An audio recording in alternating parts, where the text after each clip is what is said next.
I think we're on now. So, hello everyone.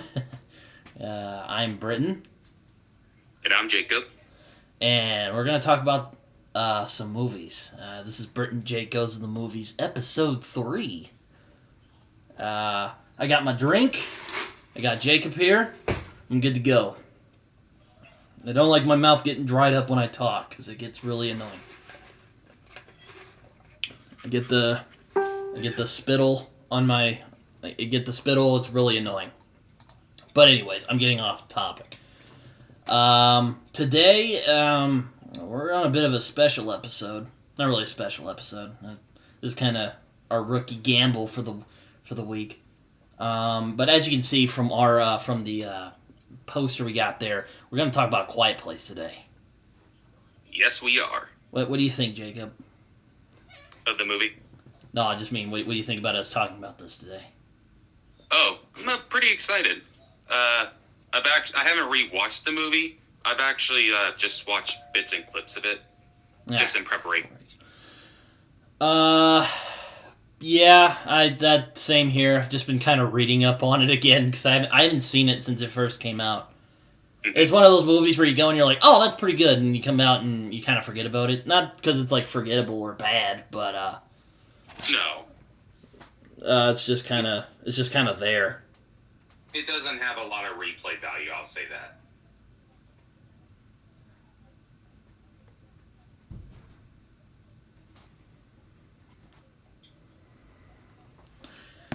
Let's hope my mom doesn't come in and ask what's going on. But anyways, so A Quiet Place.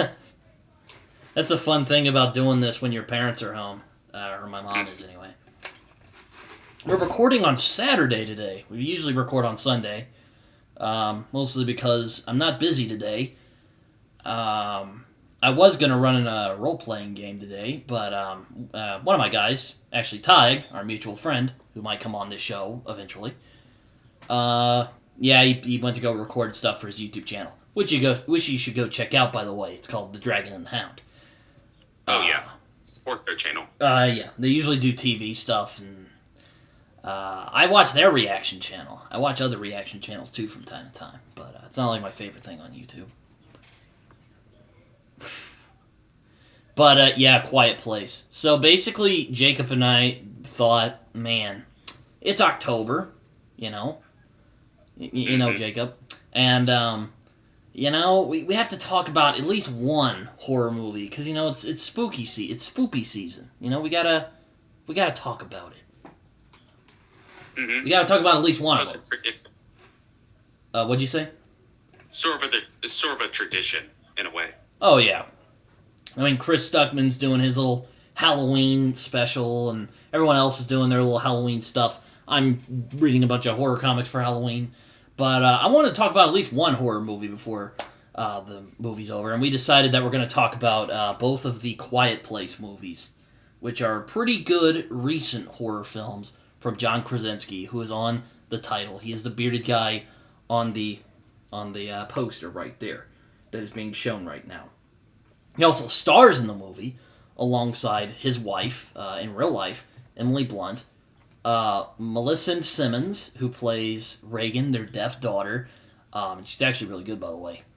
And Noah Jupe is in it, and he plays their son. And he was in Honey Boy, which is also a pretty good movie. Mm-hmm. So basically, Jacob, would you like to talk about the synopsis of this movie? Yeah. Basically, they live in a post-apocalyptic world where they're living in a world of silence. They have to live in silence because there are these creatures who hunt by sound. Even the slightest sound draws to their attention. And that's the movie. Very simple and straightforward. Oh, yeah. I mean, I should just note right now, in the future, whenever we get to certain movies, I am a sucker for high-concept movies. Like, when they say, here's a crazy, wacky idea, and it looks like it'll be done competently, I'm there. Like, I'm going to that fucking movie. Like, Antlers is coming out in a few weeks. Or not in a few weeks, a few days. Which, that actually looks good. And also, I love Wendigos, so I'm definitely going to go see that movie. Oh, yeah. But, same thing with this movie. When I saw the trailers, I'm like, okay, I like the concept, and it looks like that they're about to. It looks like they're pulling it off competently, and it also seems like they're following a trend where people who are known for comedic roles are taking on more serious horror roles. Jordan Peele is probably the most famous out of this sort of trend. Well, it's not really a trend. Basically, two guys who've done it have done pretty well at it, which is Jordan Peele and John Krasinski. Yep. Not even just like directing, but even like some actors, like Bob Odenkirk and Nobody, for example. Yeah, I still haven't seen that. That actually looks like a lot of fun. I didn't see it in the theaters, which hopefully I don't regret that when I eventually saw it. No, it's sort of a guilty pleasure. It's a really fun movie, and Bob Odenkirk gets great in it. Oh, man. And I love Bob Odenkirk. I mean, everyone, including me, knows him from Breaking Bad, because I love that show. So good. Back to A Quiet Place. But John Krasinski is a bit of an interesting case, and like Jordan Peele, who has made it very clear that he loves the genre of horror, Krasinski wasn't a big fan of horror. Not like he didn't hate it or anything, but he wasn't like he didn't grow up on it. He was kind of like But he kind of thought. But apparently, according to this Wikipedia article, which I know is one of the best sources ever, but it said that the themes of parenthood really got to him. And I think that's a pretty good. Way to describe this film. It's a film about parenthood. Mm-hmm. And I wouldn't even say that the movie comes from a dislike of horror. I think that John Krasinski has a great respect for horror. You can definitely tell in this movie from the direction. What do you think, Jacob? On the movie. Yeah, like I said. Or did you hear what I said? No. Oh, is it working on your end? You can hear me still? It's kind of like muffling. Oh, here we go. Yeah, I can hear you.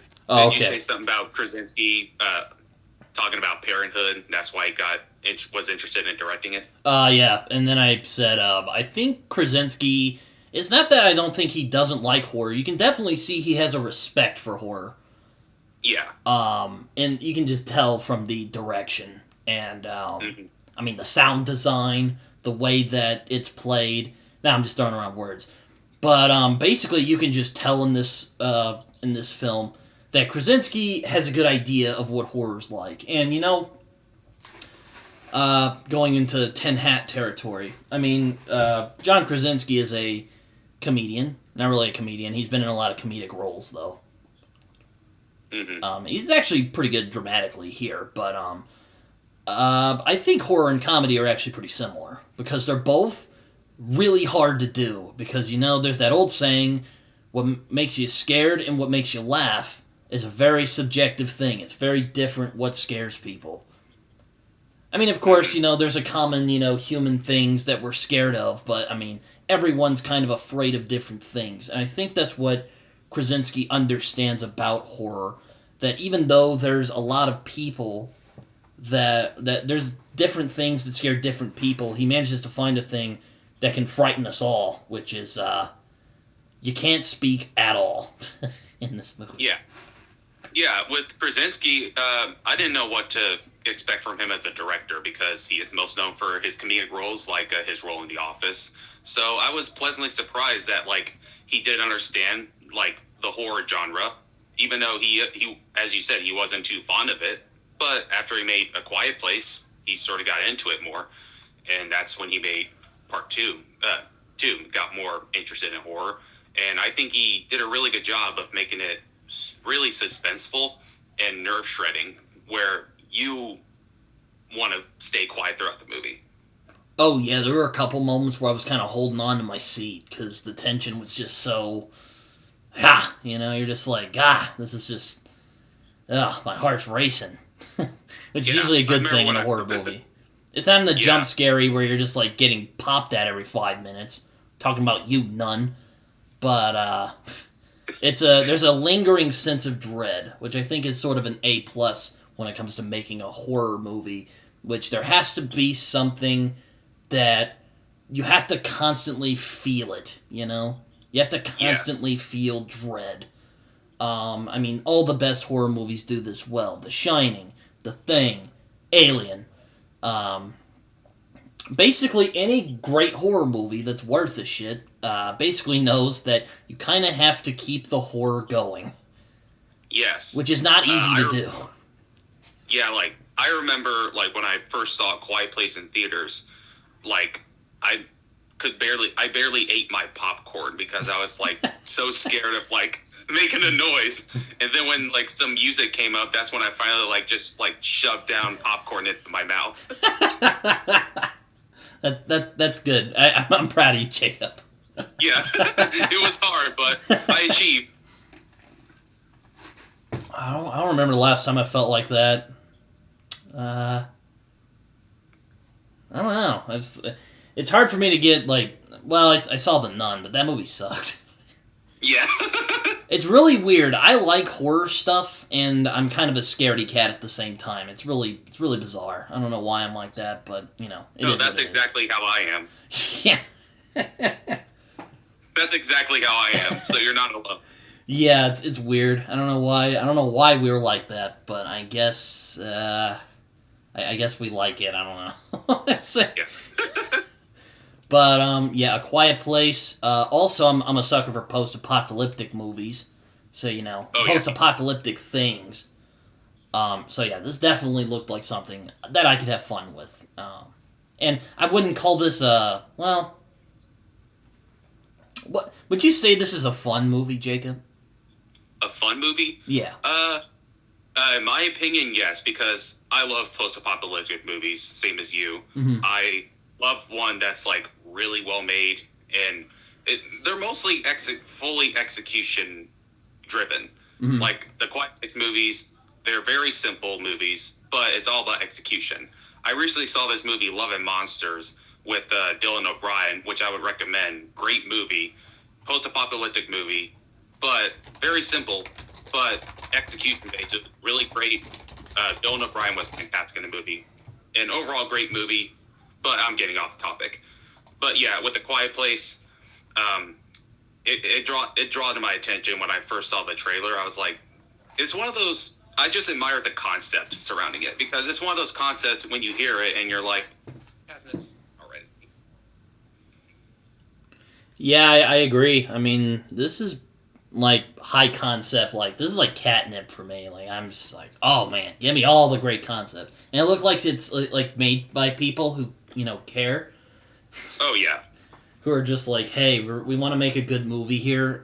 You know, like I just have this sixth sense now where I can tell if a movie looks interesting to me or if it just looks like crap.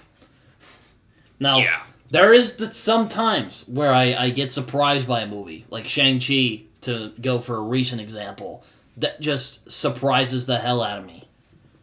But those tend to be pretty rare. Very. But A Quiet Place looked good, and luckily I think I could say with confidence that it is. Oh yeah, I really liked it as well. Really great movie. It was suspenseful from beginning to end. There wasn't a scene for me that dragged. It felt shorter than its runtime, and I actually cared about the family. Oh yeah, definitely. I mean, the family is. I think the family is really the core of this movie.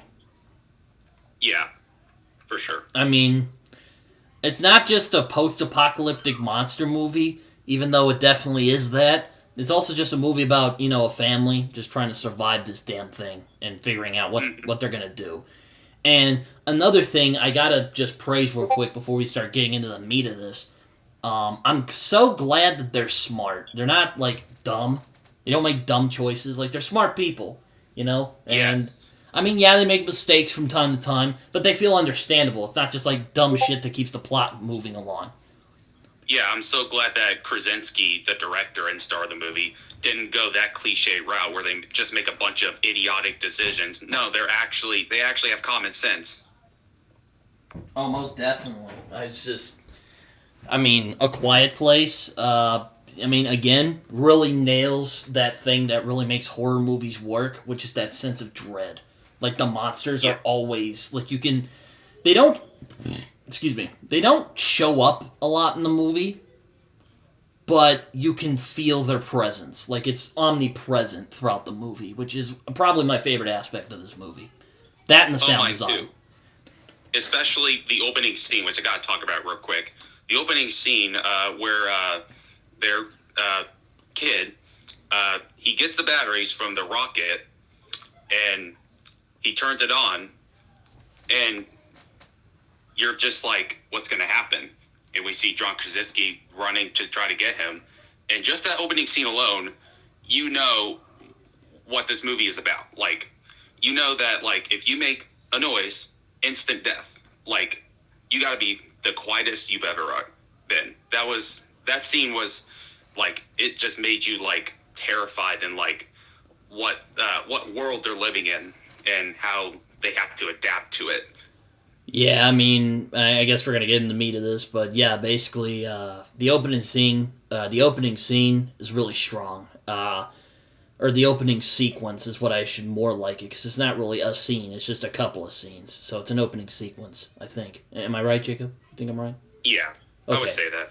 But yeah, another thing this movie nails are like really small human moments, like the part where the sister Reagan gives the little one the spaceship, and it ends up becoming really sad because, well, like we said, the kid ends up dying. And again, not because he made like a, dumb decision where you're like, God, why are you doing that? But it's more like you can understand that, he's a kid, and, he's kind of naive a little bit.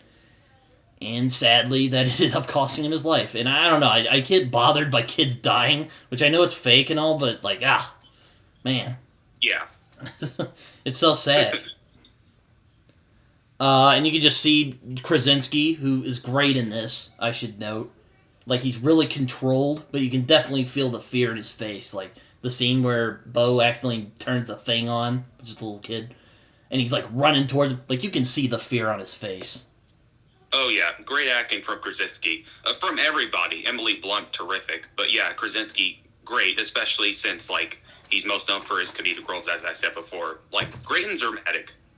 Oh, yeah. I mean, a lot of comedians seem to be pretty good in dramatic roles. Even Adam Sandler, when he puts his mind to it. Yep. But we're not talking about Adam Sandler here. Imagine if Adam Sandler showed up in this movie. He's just like... he's just like messing around, and he's like yelling a lot. He's like... Oh, God. I don't want to think about that. I'm sure he would have done fine in this. But, yeah, that opening sequence is really good. And another thing that they really do well... the daughter is deaf, and she's played by a remarkable deaf actress by the name of Millicent Simmonds. Millicent Simmonds. Thank you. Wikipedia. She is remarkable in this movie. I mean, despite the fact that she can't really speak that well, she brings so much emotion to this movie. Like, she's the MVP of this damn movie. I'm just gonna say that right now. Oh, yeah. Like, from the facial expressions, like, she's magnificent in this movie, especially since she is deaf in real life, so there's a very authentic performance there. Oh, yeah, and they all speak in sign language, and they all take, like, these really neat rules in order, or not rules, but they take all these precautions in order to keep the things off their back. And, yes. Again, they're really smart people. I mean, they make mistakes from time to time, sometimes fatal mistakes, but, they're not stupid. Which, usually for me, when people make dumb choices, it's usually just, to me, lazy writing. Oh, yeah. For sure. Which is just... But, again, they're not lazy in this movie. Like, everyone's on their A-game here. Like, they're like, we're gonna make a good movie. And they did.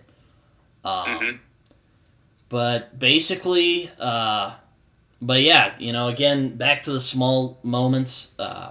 There's just a little moment where she gives him that rocket. And it kind of becomes a symbol of her guilt, in my opinion. That's why I gathered from that. There's a really sad scene where she walks to over to the little cross that they made for him, and she puts the rocket down for him. It's really sad. Oh, yeah, because, like, she definitely feels like she's the one that, like, got him killed, because, yeah, she has that guilt on her, as you said before. Oh, yeah. Really powerful scene. I mean... Yeah, it's Yeah, it's a intense scene, and it's a really sad scene too. Because again, I get kind of bothered when kids die, Yeah. even though I know it's not real. But the monsters in this movie, I mean, I guess we can get into that later because we get more we get like a better look at them later on. Mm-hmm. But the monsters look great in this movie. I know they're all CG. I know everyone's like, oh, CG. But hey, the CG looks great. Yeah, it's another one of those things where it's like, they're CG, but it's good CG. And the creature designs are fucking awesome, so who gives a shit? Yeah, exactly. I mean, it's not like the Reeves Planet of the Apes movies where you just look at the CG and you're just like, oh my god, it's amazing. But, well, that's bad. I'm sorry, but it is good CG. And again, we'll get more into the monsters later because we get more we get more we get we get a better look at them later. But again, back to, and then we end up shifting to about a year after the little kid dies. Evelyn is having another baby, who is the wife, Evelyn, played by Emily Blunt. She's having another kid, which is just like, and that's another part of tension of the movie is like, oh man, how are we gonna have this baby? And these things are out there. Yeah. And of course they've planned for it. They've certainly got a good plan whenever she starts having the baby.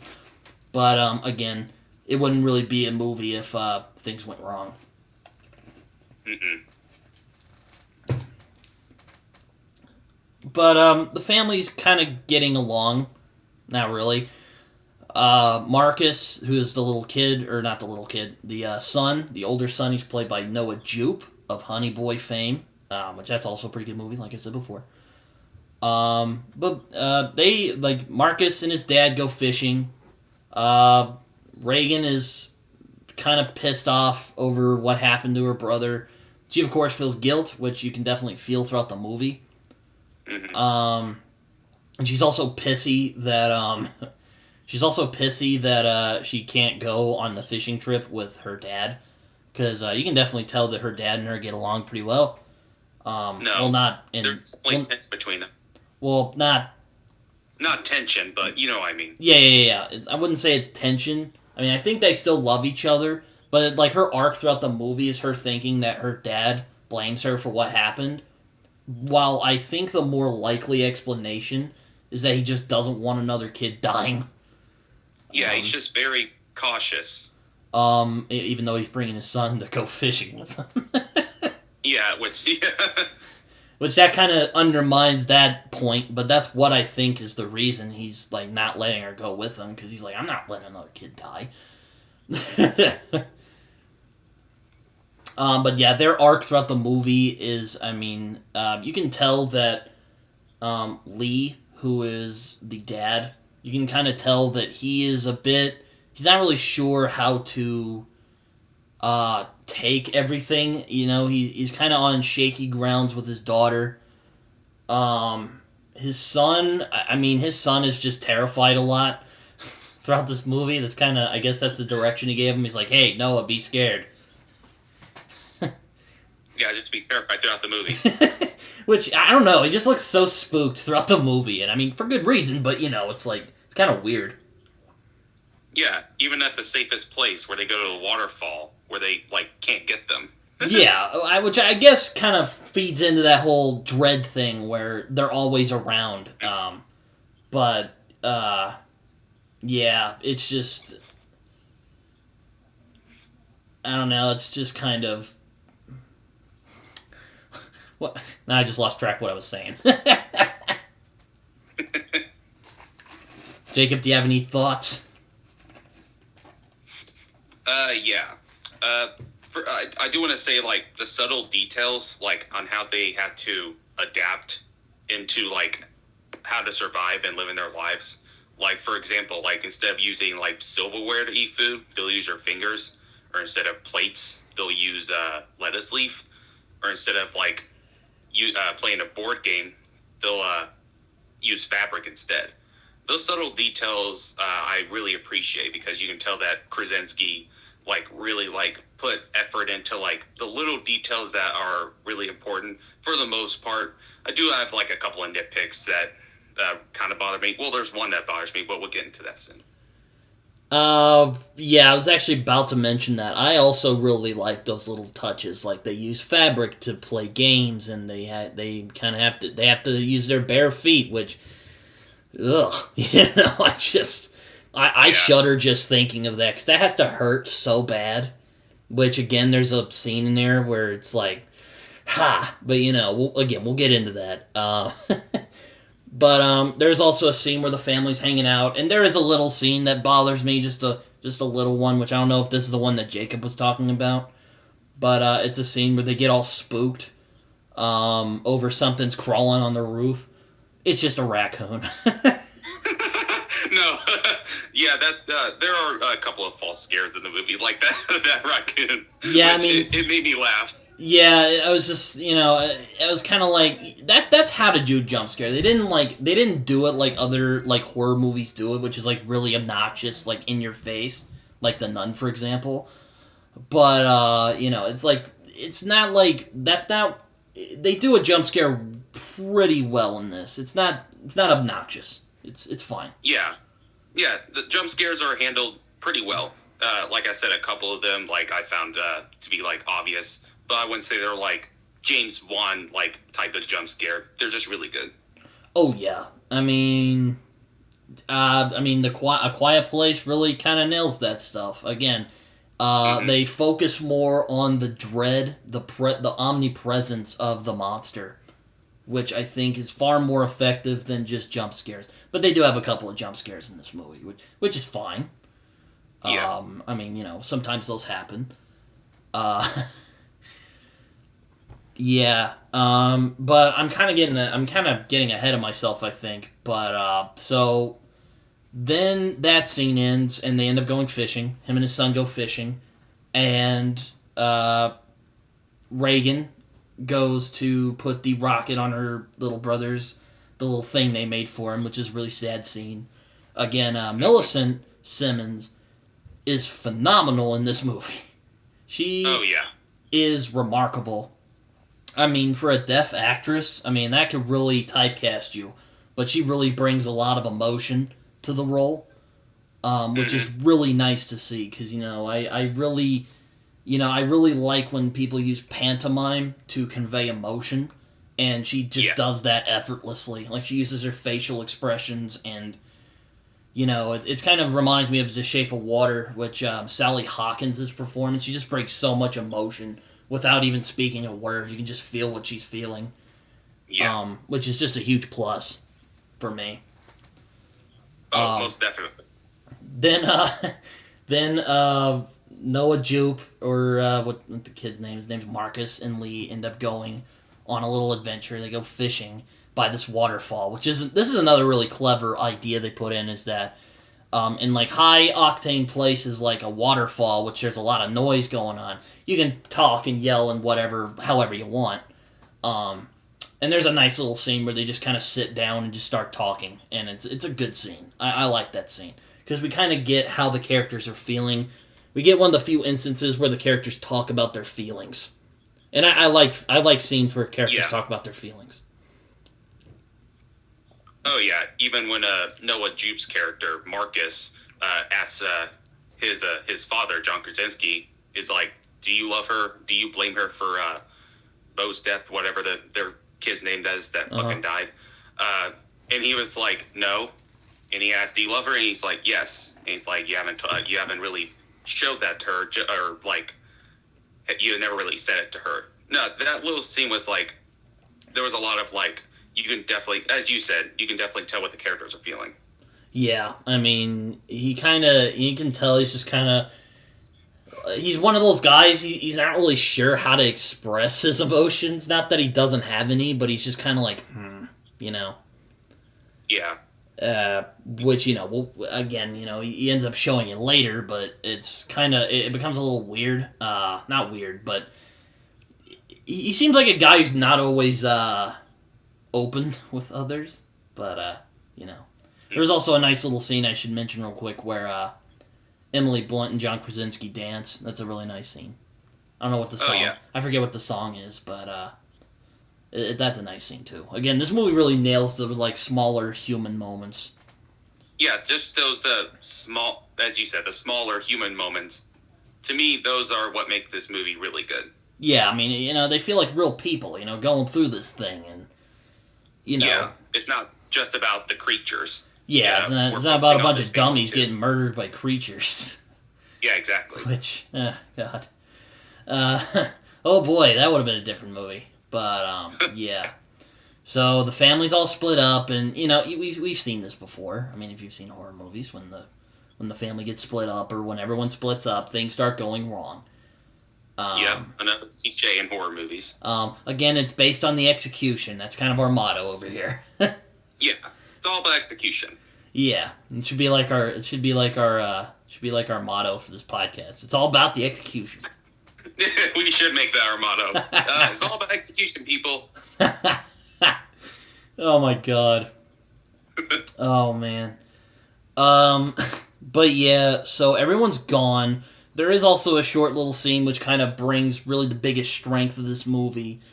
The omnipresence of the creatures. We don't see them, but we can feel their presence. And that kind of foreboding atmosphere really makes this movie shine. And there's a scene where this old-ass man is standing there, and Krasinski, which, this is totally just a memeable moment if, you know, people... I'm sure people have memed this shit. If not, I'm surprised they haven't. But there's this scene where John Krasinski's just shaking his head, and he puts his finger on his mouth to the old man. I don't know why, I just think that's funny. This is how he does it. It's... Like, I was trying not to burst out laughing, because, like, that scene actually made me laugh. No, it's... I don't know why. No, it's not like it's, like, bad or, like, unintentionally hilarious, but it's just so funny how he... It's... I don't know. He's good in this. I'm not saying he's bad. He's really good in this. But it's like, man... You know, like, he's like, I'm gonna make this... I'm gonna sell the shit out of this scene. And he's like, you're not gonna fucking say a word. And then the old man's trying so hard not to do anything. It's just like, I'm like, damn, does this dude not have any teeth? I mean, yeah. Yeah. Oh, God. It's not a terrible scene by any means. Like, it still works. I just think it's funny. I'm surprised. I'd be surprised if no one's memed the shit out of that scene. Yeah, it's not like funny. I'm like it's so bad it's funny. Like, it's just funny. Like, they should have made a meme out of this. I'm shocked that it hasn't been. I'd be surprised if they haven't, because everyone memes everything nowadays. Like, you know, have you seen the Mandalorian memes? Like, oh god, they are claustrophobic. Okay, like, they're all over the place. Oh man, yeah. I gotta look up if they got Quiet Place memes later. I'm sure they do. They'll make memes out of anything, but really will. Yeah, but that scene is just like, it's good, but there's just some stuff in it that's just like, oh man, like, I want to kind of laugh at it, but you're like, man, this is so good. I'll just go with it. Mostly at the old man. I don't know why. The old man, I gotta give credit to this old man. Like, he's actually not doing a bad job. It's just funny when he scrunches up his face. It's like, it's just, it's so good. He's just like, he's trying so hard, you know, and you're like, oh man, good job, old man. That guy's got a future. Credit to you. Like, you did a really good job for those 10 seconds you were in. Oh man, that was fine. Wait a minute, is this like a... Oh no, never mind. Oh, okay.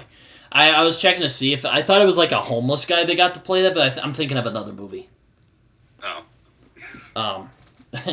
But yeah, that scene happens, and then he screams, of course, because you can just see like a good instance of visual storytelling where you don't really need to have any words to know what's happened, where he doesn't need to do this dramatic thing where he's like, my wife, she's dead. Oh, yeah. No! You know, luckily George Lucas didn't write this damn movie, because that would have definitely happened along the way. Oh, woe is me! Yeah, you underestimate my power. No, okay, wrong movie. But, another memed out of movie. But, so yeah, he yells, And again, you could just read the fear on Krasinski's face.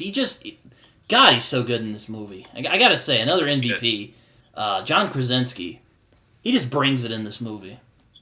Yeah, like, kudos to you, man. Like, you did a really great job, both directing and acting in the movie. Like, yeah, I know that we kind of were laughing at you earlier, but hey, man, you did really good in this movie. Like, don't take us heckling you a little as proof that we don't like this movie. We like this movie. You did a great job, man.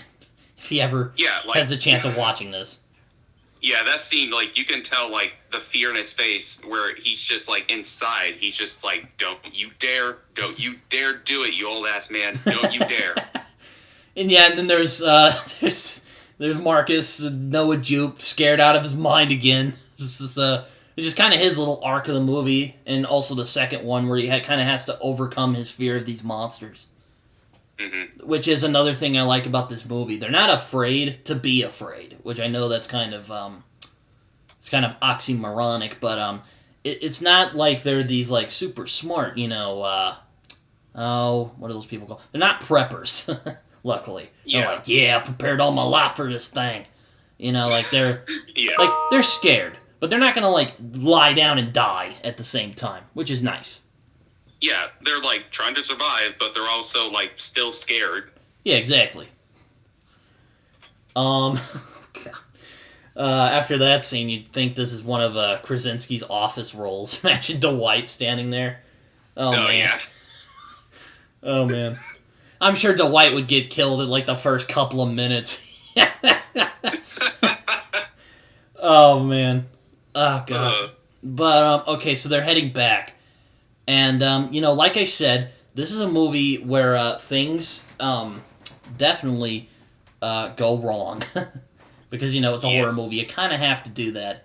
At the drop of a hat, Evelyn/Emily Blunt starts giving birth. Ooh, yeah. Fuck. It's... like, damn. Wrong time. Yeah, it's like that scene, and it's like the episode of The Walking Dead where the zombies like attack the prison and Laurie's about to give birth, and everyone's freaking out, and it's crazy. It's like that, except the suspense in this scene and like from the rest of the movie, it's like up to 11. But again, we'll get to that. Yeah. But yeah, she starts giving birth, and you're like, fuck, Oh yeah. I mean, you're kind of like, man, I've seen a couple of movies like this. I should have expected something like this was going to happen, but man, like, again, all about the execution. It works, Mm-hmm.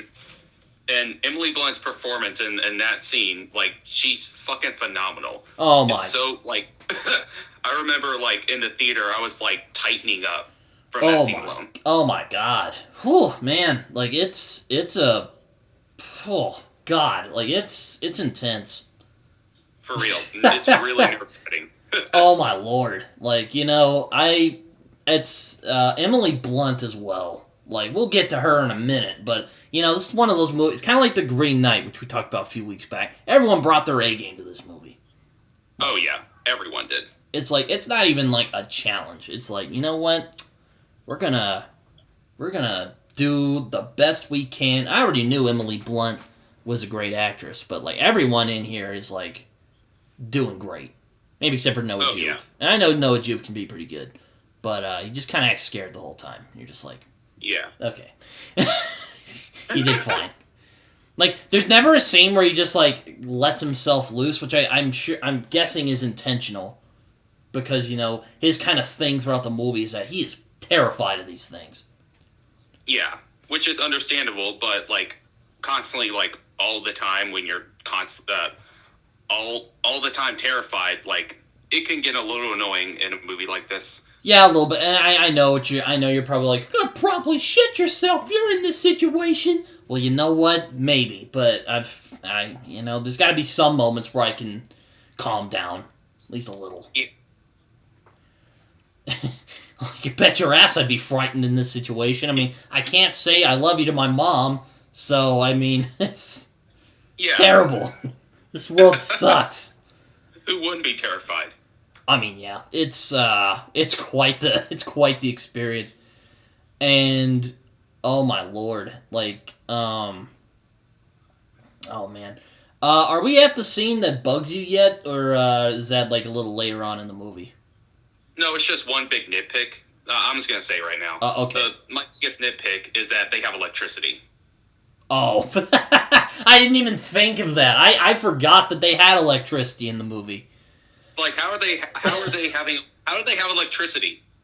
That's, yeah, I did not think of that. I was so immersed in the movie, I totally forgot about that. Oh yeah, like, that's my one big nitpick. Little nitpicks, but you know what? The movie was so suspenseful and so thrilling that I didn't care. Yeah, of course. I mean, I totally forgot about that. My guess would probably be they had some generator somewhere. Because Lee seems very techno-savvy. He's actually, I forgot to mention this earlier, but he's trying to, he's trying to find a way to fend off these creatures, and B, he's trying to create a little, shit. It's those, fuck. It's those, it's where his daughter can hear. Do you have an idea on what they're called? I forget now. The hearing aids? The hearing aids, yes. Thank you. He's making hearing aids for his daughter, which is cool. Mm-hmm. Appreciate you, man. I'm not deaf. I got you. Thankfully, God, that would suck being deaf. It would suck being blind. I'm gonna try not to try and permanently hinder myself. Let's try that. Yeah. God, imagine if someone was paralyzed in this movie. It'd be a nightmare. Gosh, especially like trying to like move into places. Yeah. Oh my lord. It's like, I'm sorry, I'm gonna have to carry you. Are you fucking kidding me? Quit being a pussy and just shimmy it a little. He's like, okay, now we're just attracting the creatures. We're gonna die. I'd watch that movie. No, that'd be a great movie. Oh god. But yeah, she starts giving birth, and it's like, oh my god. This is where Emily Blunt really shines in the movie, because she is just, oh boy, like, where the whole time when she's giving birth, like, that scene is fucking nail-biting. Just suspenseful as all get out. I mean, and there's a scene where, oh god, she steps on a nail, and you're just like, oh, it's like, yeah, that scene, like, It's like, as if this movie wasn't always dirty as hell already. Like, that's a dirty-ass nail. Yeah, it really is. Looks like a grimy up on that scene. nail. It's just so, oh my god. Like, she's trying to go downstairs, then she steps on the nail, which is shown in the movie earlier, but she steps on it, she's like, and she's trying not to yell, which is, again, so suspenseful. Like, you can tell, like, she is acting the crap out of this scene. Oh, yeah. Like, I knew she was, like, great in, like, Edge of Tomorrow, which was fantastic in that movie. But in that scene alone, she's phenomenal, as I said before. Like, truly amazing. Like, she is, wow. Amazing performance from that little scene. Oh, my God. I mean, it's great for the rest of the movie. But this is really the scene where she just kills it, Oh, yeah. And she steps on the nail, then she's like, shit, so she runs back up the stairs, or she limps back up there. And, she's just, oh my god. Like, I can't even tell you just how suspenseful that scene is. It's just... I know. Oh my god. You gotta see it. Without a doubt, one of the most suspenseful scenes ever in a horror movie. Oh, yeah, probably the most suspenseful scenes in, like, modern horror, in my mind. Oh, yeah. Probably, aside from Get Out, that scene where he's like, asking for the key. Like, that's pretty suspenseful. But we'll talk about that when we get to Get Out, whenever... you've seen Get Out, right? Yeah, I've seen it. Okay. Good. That's another one I didn't see in the theaters, and I completely regret I didn't see it in the theaters. It's like Edge of Tomorrow, which Jacob's always trying to get me to see, and I want to see it. I've heard it's great, but I haven't had the chance to. He's all like, dude, it's so good. I'm like, I'm sure, I got you. I'll watch it someday. Yeah, my favorite sci-fi movie. You gotta see whenever you can. Yeah, well, I'm sure I'll like it, because I like Tom Cruise. But, and Emily Blunt's good, as we talked about in this movie. As we're talking about right now. But, oh my god. Like, her acting in this is just... Whew! Like, I was sweating. Not really. I don't even remember if I was sweating, but I do remember I had, like, a clench in my chest. Like, it was just... Oh my god. Oh, yeah. So suspenseful. And, I think... Here, I'm looking at the Wikipedia plot here, so sorry if that's considered cheating. But, let's see.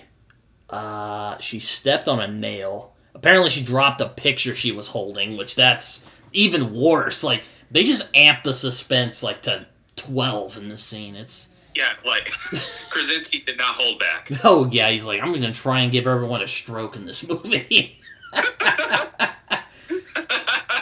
Now, luckily, I got the heart of a horse, so I'm probably not gonna die of a heart attack. I mean, I put myself through OU football each week, but, Oh, God. This scene is just intense. And then she goes upstairs and sits in the bathtub, which, again, maybe I'm getting a little bit ahead of myself, but she ends up, like, going into the bathtub, and just, like, you can just tell, just from her acting, she's so good in this part. And she's just, like, trying so hard not to scream. And it's so good. You're just like, goddamn. Oh, yeah. It's not even acting at this point. I can't even say it's good acting. Like, it just feels real. Oh, yeah. That's the best acting. She also said the creatures show up. As if this scene couldn't get more suspenseful. Oh my god. And these creatures, again, they look, they're intimidating, but there's also a kind of grace to them. It's kind of like the Xenomorph. Though I know I'm probably going to get blasted in the comments for even comparing them to such an iconic creature. But they're kind of like the Xenomorph in that they're graceful, while terrifying. Yeah, exactly. Even though I think Alien is a better movie. But I'm getting ahead of myself. Maybe we'll talk about Alien someday. Maybe we can talk about it on, I don't know when April 20th will be this year, but definitely if the week comes, we'll try and talk about Alien. At least the first one. Oh, yeah. For sure. But, but yeah, the creature design reminds me a lot of Alien. Not really, it doesn't really look like a xenomorph, but it kind of, it's like how it's graceful and scary at the same time. Oh, yeah. And about the creatures, I do love, like, how Krasinski, like, show us, like, how sensitive they are to, like, sound. Because you get, like, there are a couple of times you get close-ups to their hearing, to their ears. And, like, I'm like, ugh. Yeah, it's like, it's kind of gross, but it's kind of beautiful at the same time, which is, I guess, how you can call it. I think that's a good way to sum up this movie. Kind of disgusting, but also kind of beautiful at the same time. Yeah, especially with the meats coming out of their ears. Because, I forgot to mention this. This movie, or I mentioned this earlier, but this movie is dirty as hell. Yeah. Like, I'm a guy who likes to be clean. I take a shower every day, and I felt like cleaning myself after seeing this movie. Oh, yeah. It is very dirty, which made it more realistic. Well, yeah, I think that's for the movie's credit, but, it's like, damn, I wanted to, like, clean myself after seeing this. Yeah, it's like, man, like, this is a dirty movie. Like, I gotta take another shower. Yeah, it's like, I'm gonna go cry now about how entitled I am. But, back to the family not being fucking idiots, she ends up quick thinking and sets off a timer in the basement, which leads to creatures inside. Which the creatures, basically why you can't say anything is because their hearing is sensitive. So if you make a footstep, or whatever noise you can think of, they'll probably hear it and they will wreck your shit. Because as we saw in the beginning of the movie, those things are really freaking fast. Mm-hmm. Like, yeah. John Krasinski going as hard as he can, but he's, can't catch the damn thing. And it just like, yeah. Whoop, quick and, not really quick and painless, but, it's... No, it is like instant death, but yeah. Yeah, I'll give them that. At least they give like an easy death, or not an easy death, but at least they make it quick. Yeah.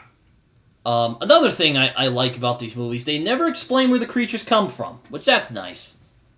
Yeah, we don't need like a big like scene where like it shows us like how they where are they from? Are they from another planet? No, they're just there. Yeah, I mean, I think a thing that could really kill a post-apocalyptic movie is if they have this big scene where they explain why the apocalypse happens. Because in my mind, the apocalypse is just an event. It's just something that lets the story take place. Like, it doesn't matter where it came from. It matters that it happened, and this is how our character's going to react to it. Yeah, and this movie nails that. It doesn't, like, try to explain anything. It's just like, here you go. Yeah. Even in part 2, which we'll talk about next week. But yeah, I love that they, like, didn't explain, like, where they came from. Yeah, it's very nice, talking about as someone who likes a little mystique with their post-apocalyptic movies. They don't explain where the damn thing comes from. It's just like, yep. I mean, in the second movie, it's kind of clear. Like, they probably just came from outer space and they just started wrecking everybody. But, it's like, it's not like this big scene where this, like, scientist guy, which is usually a scientist in these types of movies when they explain everything, makes, like, this big speech about where they came from. It's just kind of like... They came from underground, or they came from a different planet called whatever the fuck it is. Yeah, we're gonna go invade them. We're gonna nuke the shit out of them. It's like, well, how? We made a spaceship. It's like, how are you not gonna... never mind. That would have been stupid. That would have totally killed the movie if that was the case. Oh, God, yeah. But yeah, this movie's just... This movie's great. Mm-hmm. At least for the most part. There are some moments where you can, like, kind of laugh at it a little bit, like that one scene we were talking about a few minutes ago. But, great movie, though. Oh, yeah. Suspenseful from beginning to end. Oh, my lord. And yeah, this scene with Emily Blunt, she's giving it her all, man. She really is. This one of her, without a doubt, one of her best performances. Just from, like, bird scene alone. Oh, yeah, most definitely. And then, apparently they have a little warning sign. I forgot to mention this as well. We forget a lot of things on this channel. Not this channel, but this program. But, they turn on red lights when that means shit is going down. And, Marcus and Lee, the father and son, end up going back from fishing, and they see the red lights. They're like, shit. So, Marcus, they end up setting off some fireworks to create a diversion, which, again, really shows, action benefits the story. I say it all the time. Not that it's an action movie, but, actions must benefit the story. It has to make sense with the characters. And again, it kind of shows the characters' smartness. They can think on their feet, which is really nice. Again.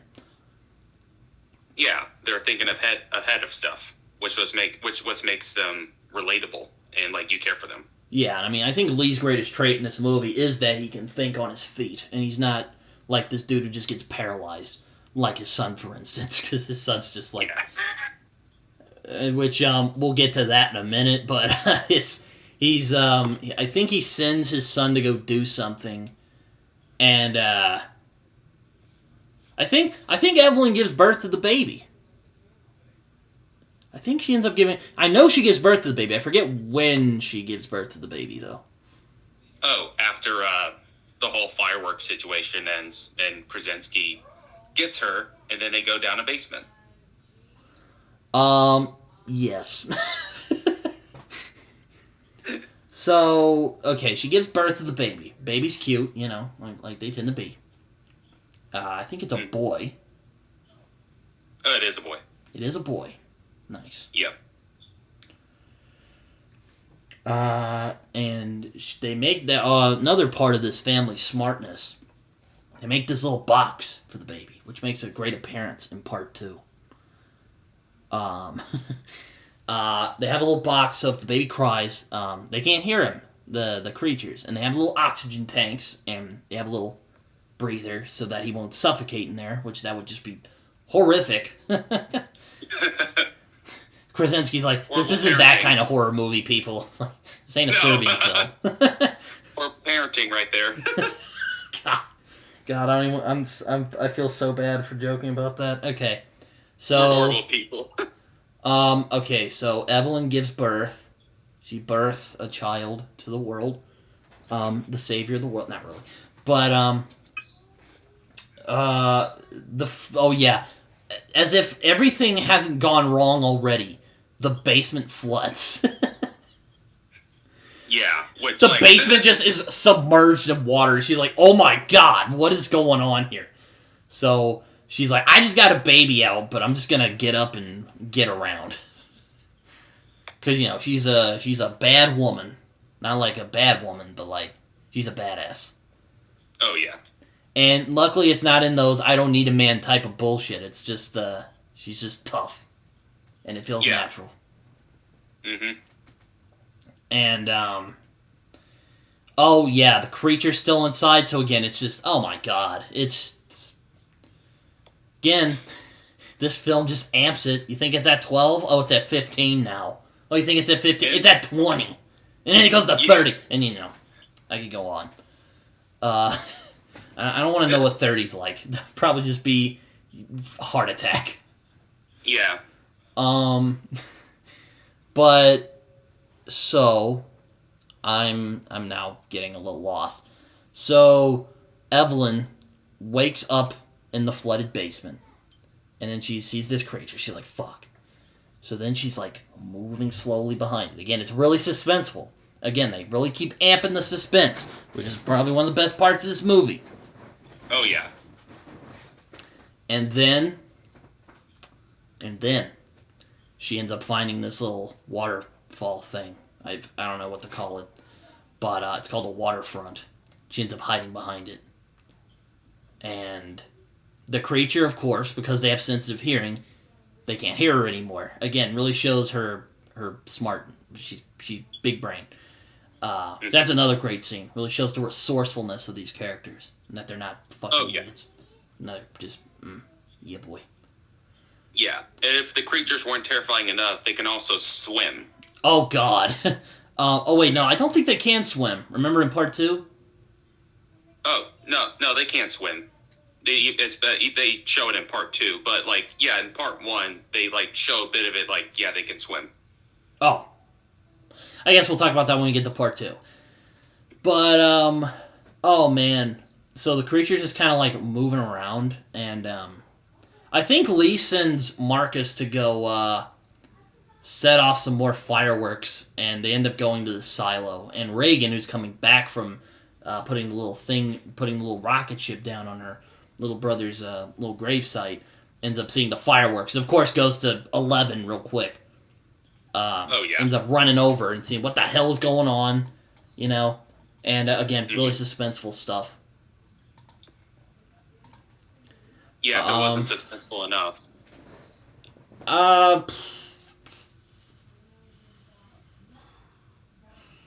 So they end up going to this silo, which has corn in it, I think. If I recall correctly. I don't quite know.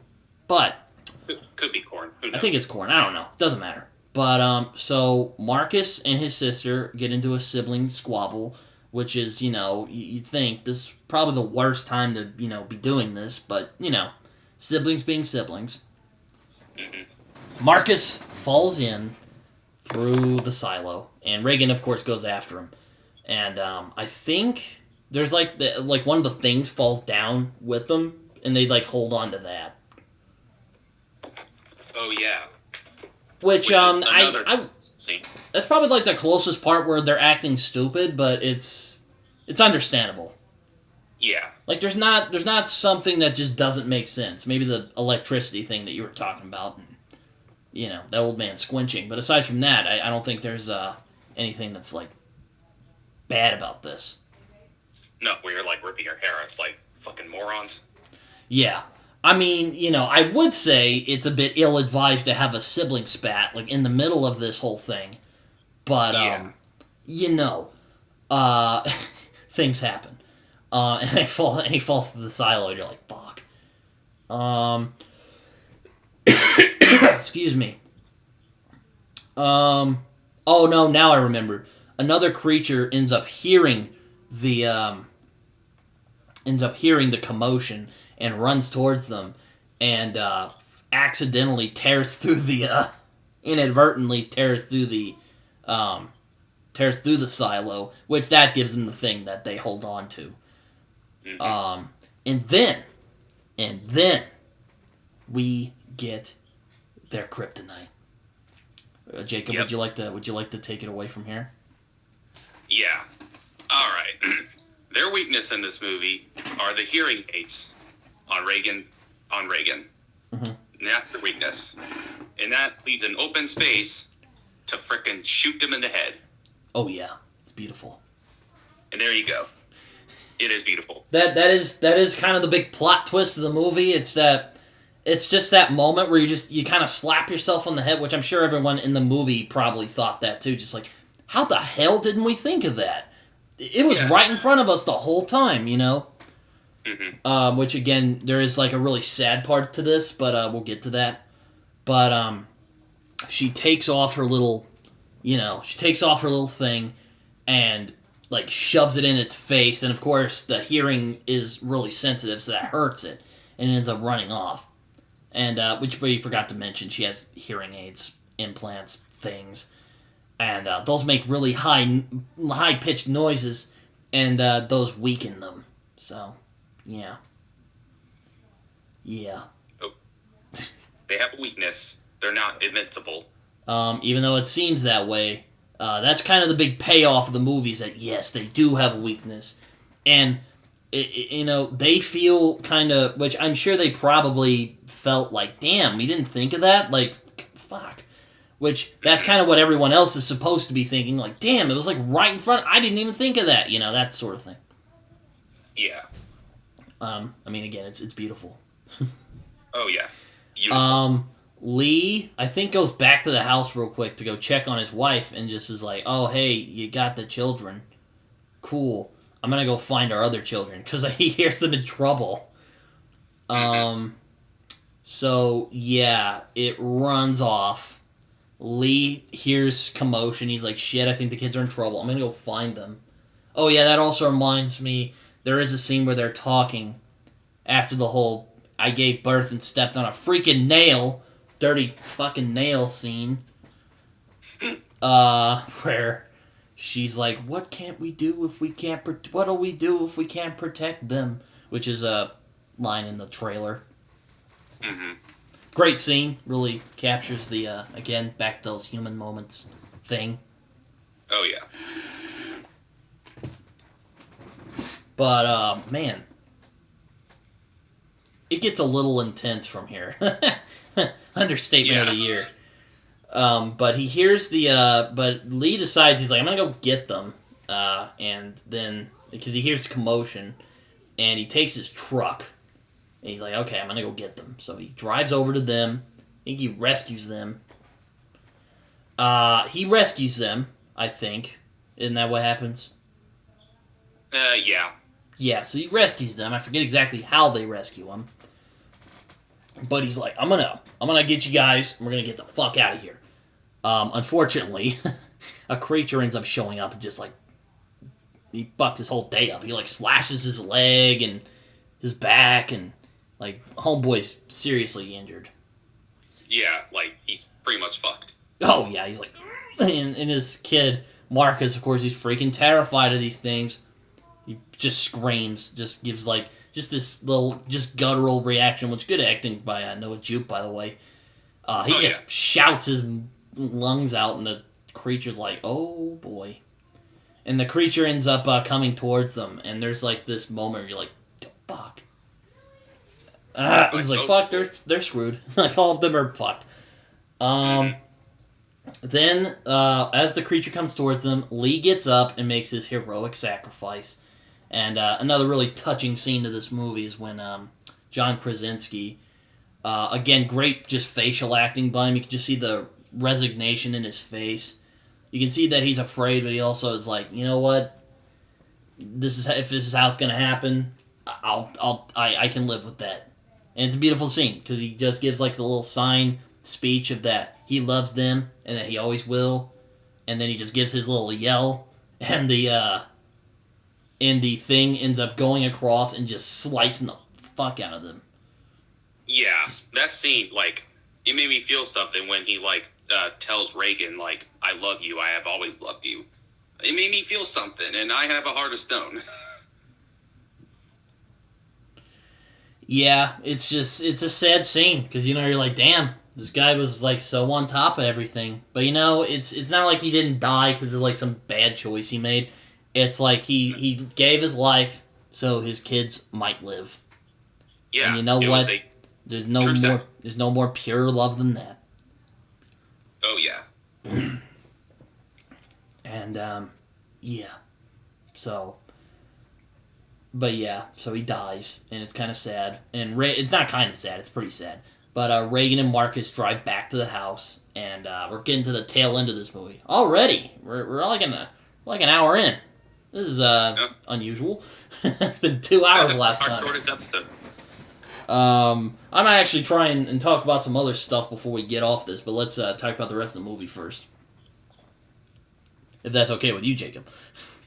Oh, I don't mind at all. Alright. Okay, so... Let's have some fun. Yeah, let's have some fun. But yeah, so basically they get back to the house, and the children are greeted by Evelyn.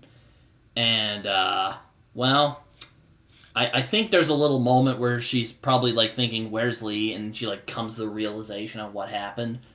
But, again, really speaks to the character of Evelyn that she has a tendency of compartmentalizing. And it's like, okay, we gotta get this thing. And there's still a thing in the basement, by the way. I keep calling them things. They're called, like... Fuck. They had a name for them. Let me look it up real quick. Good thing Google exists. If we were, like, doing this in the 90s, we'd be fucked. Yeah. Creature name... Death Angels. I'm like, I knew it was, like, Angels something. Death Angels are what they're called. That's what, like, the nickname everyone gives them in the real world, but they don't call them that in the movies.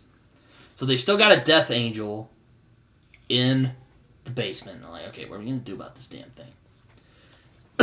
Evelyn, I think Reagan picks up pretty quickly that her dad, or that her hearing aids are the weakness.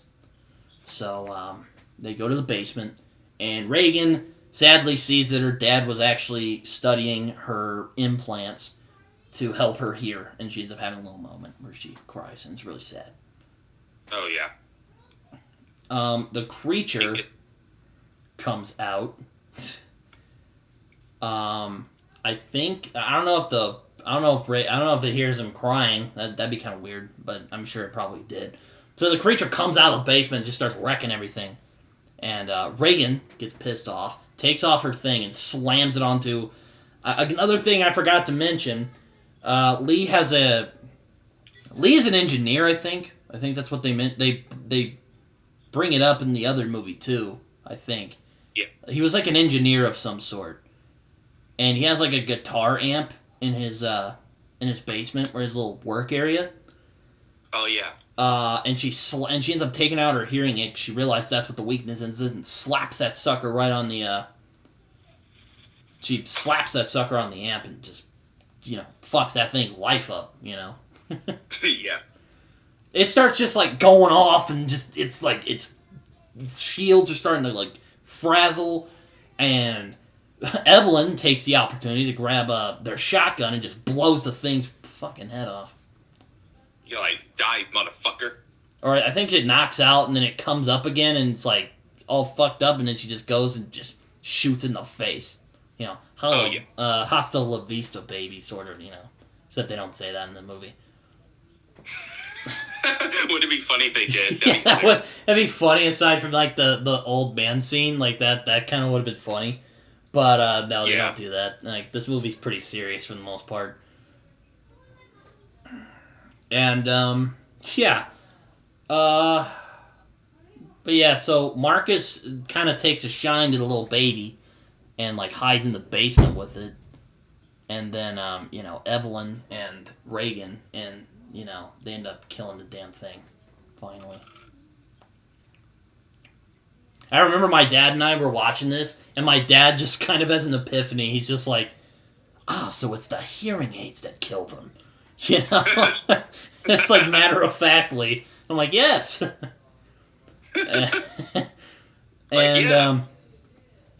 Which, so that's what kills them. They're just like, we're gonna kill these things, and a little great ending. The ending is probably as perfect as it's gonna be, as it would be in this situation. Is that they look out and they see a couple of aliens are running towards them. A couple of death angels are running towards the house, and Evelyn gives a little look to her daughter, smiles, and she cocks her shotgun. She's about to take these motherfuckers on. That's the end of the movie. Oh, yeah. What'd you think? Like, we got some badasses. Oh, yeah, that's a great ending. And, again, I gotta just mention, they make the female character strong without, like, overcompensating. It's really nice. Like, yes. they write them like human beings. Her a strong... Yes. Making her a strong female, but not, like, shoving it down our throats. Like, oh, you men suck. Like, let us take care of it. You know? Yeah, it's not like a... Captain Marvel. Yeah, sorry. Had me a little cough there. I don't know what came over me. Definitely didn't say that Captain Marvel was mediocre. But, yeah. So anyone who wants to know how to write good female characters, just watch this movie. Yeah. Because this movie's a prime example. But, A Quiet Place. I actually got over this movie quite quicker than I thought we would. Yeah, I mean, it is a 90-minute movie. Yes, I should admit, it is a taut movie. It's not like The Green Knight or Shang-Chi, which are like couple hour epics. So, It's not bad. But gives more material to work with. This is much more of like a taut thriller. Yes. And A Quiet Place is just, fantastic. Chef's kiss. Fantastic movie. Oh, yeah. Suspenseful from beginning to end. It felt shorter than its runtime, as I said. Wasn't a scene that dragged. Oh, yeah, it flies by. I forgot to mention that. Sorry, man, I didn't mean to interrupt. But, you're good. The movie flies. Just... Oh, yeah. It's a very simple, straightforward movie. Nothing else. Yeah, this movie, all about execution. Yeah, it's a film that understands what it is and just executes it without a hitch. Exactly. And it's wonderful to see. Like, John Krasinski, Emily Blunt, Millicent Simmonds, Noah Jupe, everybody. Give a pat on the shoulder, okay? You guys did a great job at this movie. Yeah, kudos to all of you. You all did wonderful. Oh man. This might be one of the best horror movies of the millennia, I think.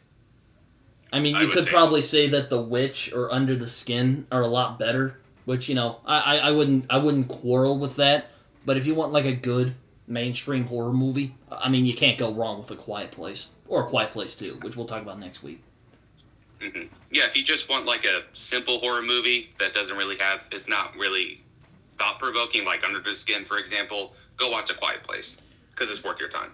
Yeah, it's a film that has characters that you like, and it takes itself seriously enough without becoming overly melodramatic. Mm-hmm. It's not a Zack Snyder movie, a.k.a. Sorry, Carlton, if you ever watched this. But it's a movie that's good, and I'm glad it's good. Oh, yeah. Me too. Again, I guess I shouldn't be surprised that this didn't take too long because, again, it's a taut film. It's not that long. So yeah. Which, again, isn't a bad thing. It's just kind of like, I'm kind of surprised. So, yeah. I guess since we have a little extra time, I guess we'll talk about some stuff that's been going on in the movie world. Just some movies we're planning to see, or some movies we've seen recently. I also kind of wanted to do a little side thing about the Batman trailer, because that movie looks amazing. Oh, man. God damn. Without a doubt, my most anticipated movie of next year. Oh, man. Yeah. But, yeah. There's a couple movies that are coming out soon. Dune just came out, which, I actually have the book right over there. It's on my right here. I'm not gonna lie, didn't love the book. Have you seen the David Lyncher movie? No, I haven't seen the David Lynch movie. I kind of want to, but I've heard it's not good. Oh yeah, I've heard mostly negative things, but I still want to watch it because, like, just in kind of in preparation for Dune. I mean, these movies aren't linked to one another, but you know, Yeah. I just want to see.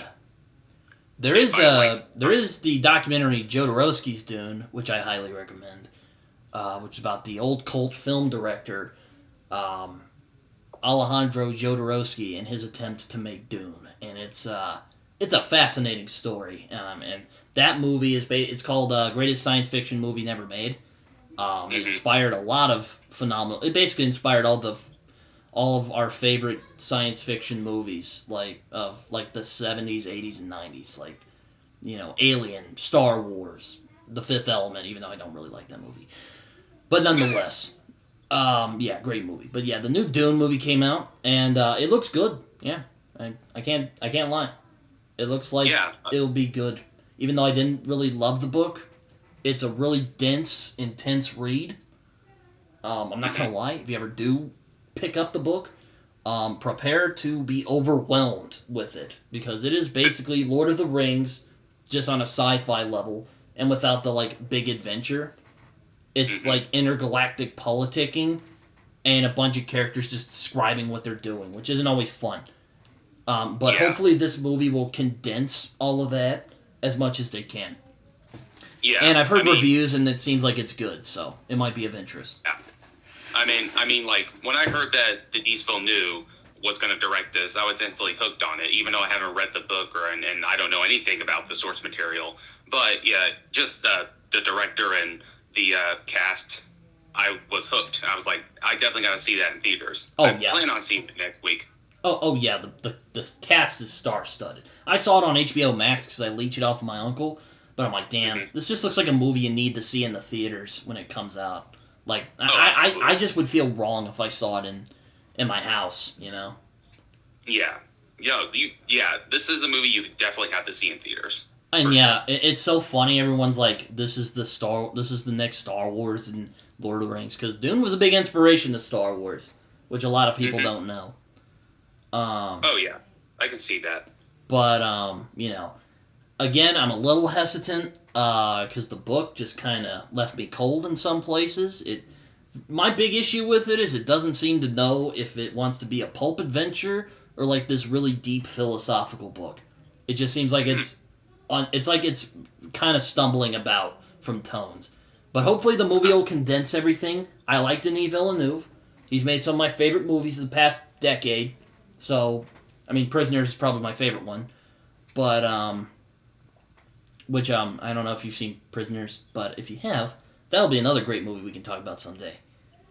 Oh, absolutely. My favorite film from him, I would say Arrival, because after multiple viewings, I've come to really appreciate that more. I need to see that again, because I didn't love it when I first saw it, but then I'm like, man, I gotta see it again. Yeah, that's a movie we should talk about, and we should bring Tyg on there as a guest, because I know how much he loves that movie. Oh, yeah, he adores that movie. I'm sure he'll be very happy to talk about it. Absolutely. But yeah, Dune actually looks pretty good. Yeah, it does look. Yeah. What were you saying, Jacob? Oh, yeah. Oh, I was agreeing with you. It does look good. Denis Villeneuve and the cast, it got me intrigued to go see it. Oh, man, the cast looks amazing. Like, it's got Timothée Chalamet, sorry. If any of these actors ever watch this and, like, get mad that I got your name wrong, I'm very sorry. Oh, God. Then we got Jason Momoa's in it.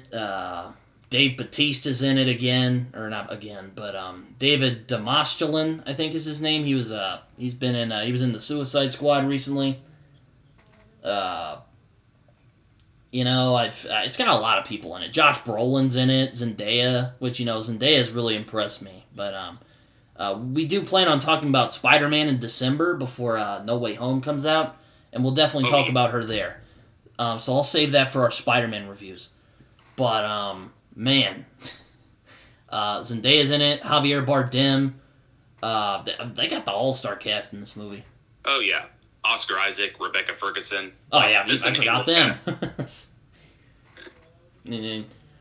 which is kind of ironic that Denis Villeneuve was kind of like,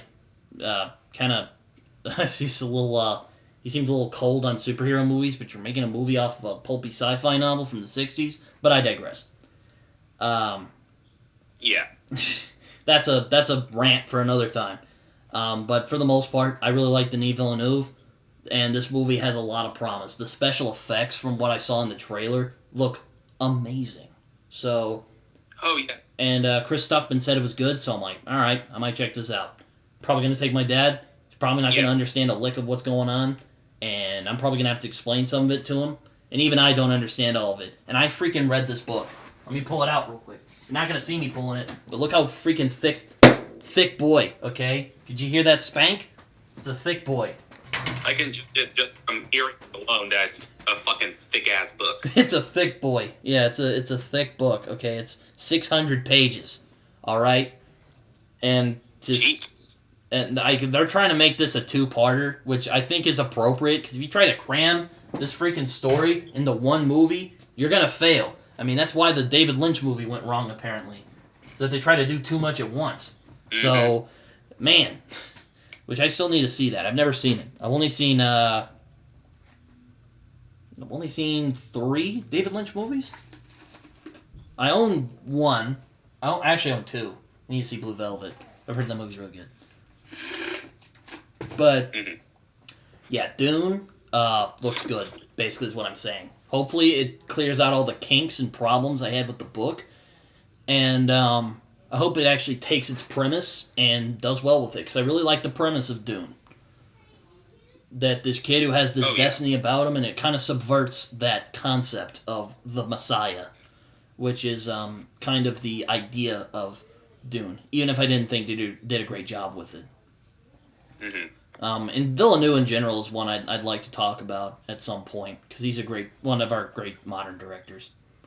Oh, yeah, I mean, Arrival, Blade Runner 2049, Enemy, Sicario, like, he's one of my favorite directors of all time.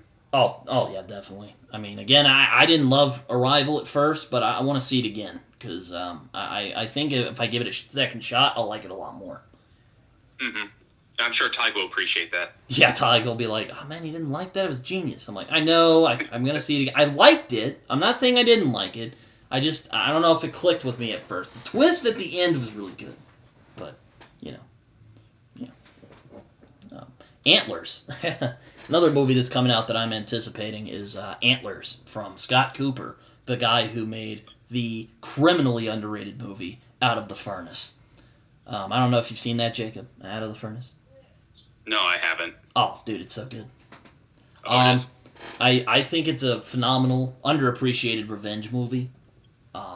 But Antlers, I'm intrigued by Antlers because again, I have that kind of sixth sense where I can tell, hey, this movie looks pretty good, and I think I'll be right on the money. We got a couple of good actors in here. We got Jesse Plemons from, or I think that's his name. Let me look it up again. We got Kerry Russell, Jesse Plemons, and, I mean, you can definitely tell the cliches in this movie. Like, there's a creepy kid doing creepy shit, but it looks good. And it looks like there's people making this who give a shit about this. So, I'm definitely down to see this movie. Oh, there's another movie that I really want to see this year. Last Night in Soho. Oh, yeah, the new Edgar Wright movie. Forgot all about that. Yes, I want to see that, too. Oh, yeah. It looks interesting, but Edgar Wright directing it, I'm instantly intrigued. Oh, yeah, like, Edgar Wright. I mean, I'll talk about, we'll get back to Antlers, but Edgar Wright is, like, he is one of the best directors working right now. Like, he has not made a bad movie. Like, I'm not even kidding. Like, you might think, oh, there's probably a weak one in there. No, like, he's not made a bad film yet. Like, all the Cornetto films, great. Scott Pilgrim vs. the World, really enjoyed that more than I thought I would. And then Baby Driver, love that movie. Like, I saw it again recently with my grandparents and my parents. Oh, man. Like, I liked it more when I saw it the second time. Oh, yeah. Baby Driver is fucking great. Which, that's another movie we should talk about someday, because I love that movie. Big time. That'll probably go up on like one of my favorite movies ever at some point because I just adore that movie. It's great, and I do want to say this: like, imagine like if Marvel allowed Edgar Wright to direct Ant-Man, on how great that would have been. Oh man, what a missed opportunity, especially after how bland those two Ant-Man movies are. I would have loved to see Edgar Wright take on Ant-Man because I think he really would have taken a shine to that or taken one. Yes. But but Last Night in Soho, that looks interesting. We got Doctor Who himself, Matt Smith in there. We got Anya Taylor-Joy. We got Mackenzie Tomlin, I think is her name. Let me look it up again. She was in Jojo Rabbit, which is another great movie. We're all about the great movies today. You can hear me typing. Also, I've been listening to some of the songs in there, and Anya Taylor-Joy has got some pipes. All right, let me just say that. I don't know if you've seen it. Oh yeah, like she's kind of my celebrity crush, and just hearing her, like, man, she can fucking sing her ass off. Oh my god, she sang like Downtown and made it creepy. And let me tell you, as a person who really likes Lost, like that song just, I hate that song, but she actually made it creepy, and you're like, damn. But she actually made it. Yeah. She made like this annoying, corny song from the '50s, and like creepy and foreboding. Yeah, like anyone who's able to pull that off, like kudos to you. Yeah. But yeah, we got Thomasin McKenzie is your name. Anya Taylor-Joy, Matt Smith. We got Terrence Stamp from Superman 2. Oh man, we got Diana Rigg from Game of Thrones. This movie better be amazing. Like, yeah, Edgar Wright. Better be fucking good. You haven't let me down yet. Don't let me down now, please.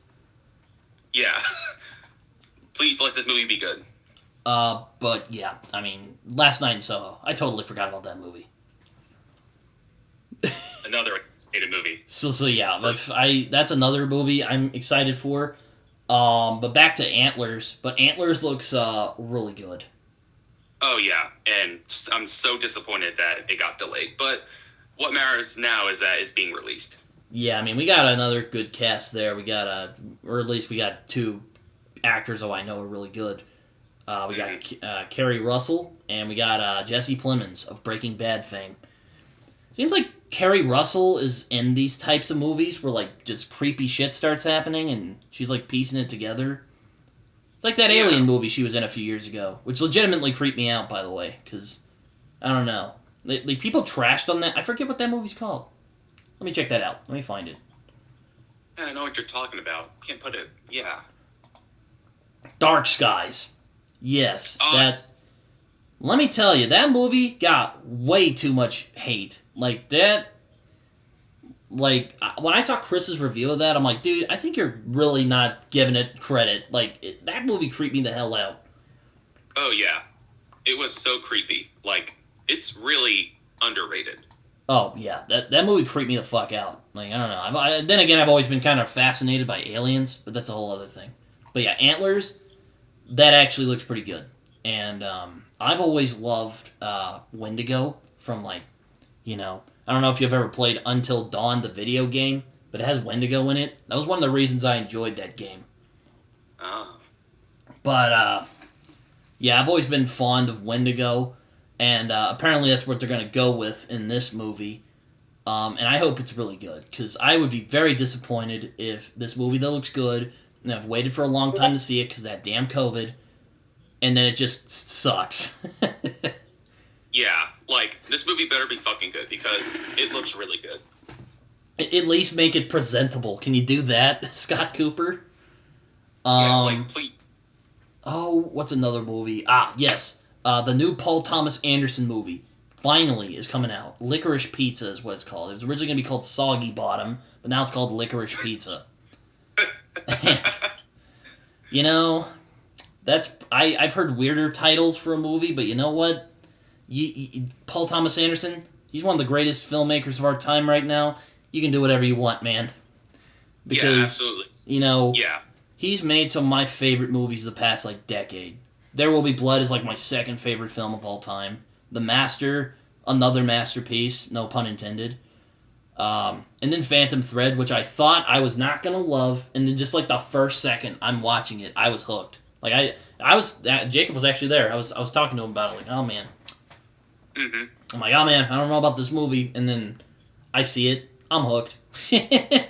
Oh yeah, when I first after I saw it, I loved it. It's one of Paul Thomas Anderson's best.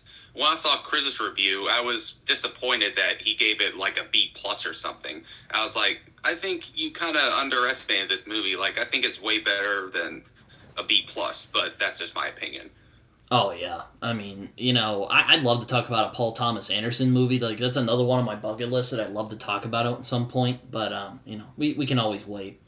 But yeah, Licorice Pizza's coming out, and it's a weird ass title, and it seems like Paul Thomas Anderson is going back to his roots of making these kind of weird, almost sleazy looking. That sounds bad, but these kind of old school type of movies. Yes.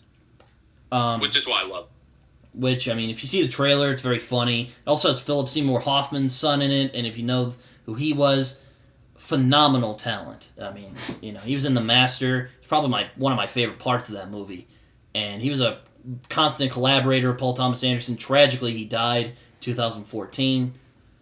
I really hope that Licorice Pizza is good, and it seems like it will be. And I'm probably going to take my dad to go see that. Hopefully, we enjoy it. Oh yeah. Paul Thomas Anderson hasn't let me down yet. He is one of my favorite directors of all time. The only film that I wasn't too fond of was Magnolia. But other than that, all of his movies are excellent. Yeah, I didn't even finish Magnolia. I'm not going to lie. I couldn't finish it. I don't know. I think I was not in the mood to see it. But it's just I got bored with it and just stopped watching it. I couldn't get through it for some reason. No, it just didn't attach to me. The only thing that kept me through was Tom Cruise, who is easily the best part of the movie, in my opinion. Oh yeah, I mean, we can talk about how underrated Tom Cruise is, but that's probably another conversation for another time. Mm-hmm. Especially if we ever do get to Collateral, which is another film I'd love to talk about someday. Oh yeah. We'll talk about Tom Cruise, but yeah, back to Licorice Pizza. This movie actually looks pretty good. And you know what? I'm not even gonna fucking doubt Paul Thomas Anderson anymore. I saw Punch Drunk Love a little while back. I love that movie. Oh yeah, that movie too. Fucking excellent. Oh my god. And Boogie Nights, I like it. Not my favorite thing in the world. I know a lot of people love it, and I'm probably gonna get ass blasted for saying this, but I don't love that movie. Haven't seen it yet. Oh man. I mean, it's kind of a riff on Scorsese movies like Goodfellas, except with porn. Mm-hmm. Oh. Yeah, it kind of gave me Scorsese vibes. Oh, yeah. It operates a lot like a Scorsese movie, but I'm getting off the point. But yeah, Licorice Pizza, it's like we're seeing Paul Thomas, and that's the thing I really like about Paul Thomas Anderson. He isn't afraid to challenge himself. The dude keeps everything fresh every time. You think he'll make one of the same type of movies, but no, he makes a different film each time. Yes, and Licorice Pizza is a prime example. Oh yeah, the last movie he made was a gothic English love story, and now this one's a coming of age in the 70s. And it looks a lot like a 70s movie. So I'm like, damn, this movie could be good. Mm-hmm. Not could be. Hopefully it'll be good, because Paul Thomas Anderson, but again, I'm not fucking doubting him anymore. No. Yeah. We love movies here on this podcast. We do. Oh, God. What are some other movies we're anticipating? Well, one that comes to mind. I don't know about the Eternals. What do you think about the Eternals? I was just about to mention that one. It looks alright.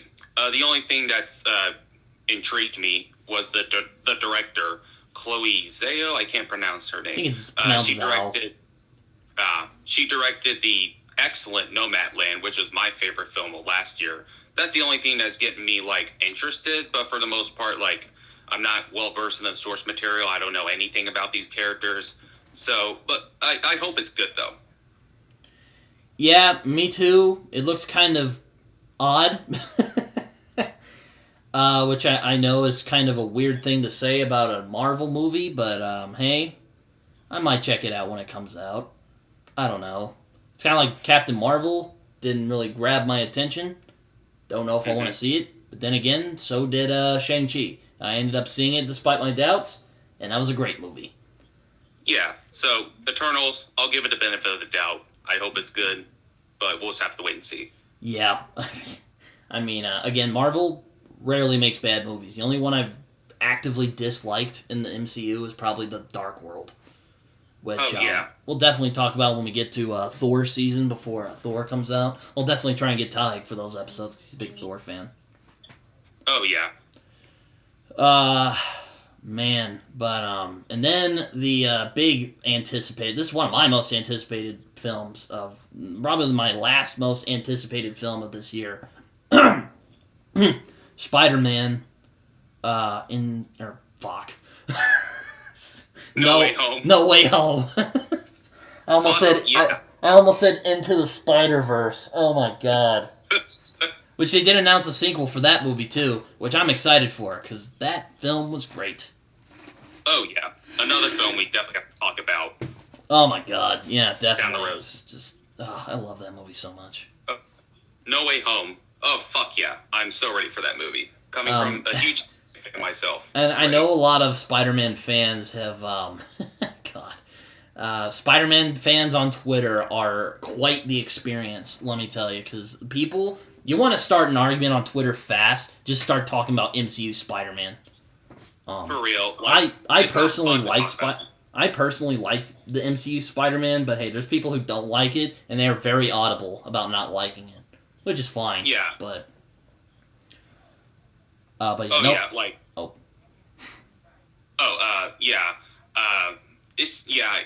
don't really like talking about the MCU Spidey on social media because like there are so many haters.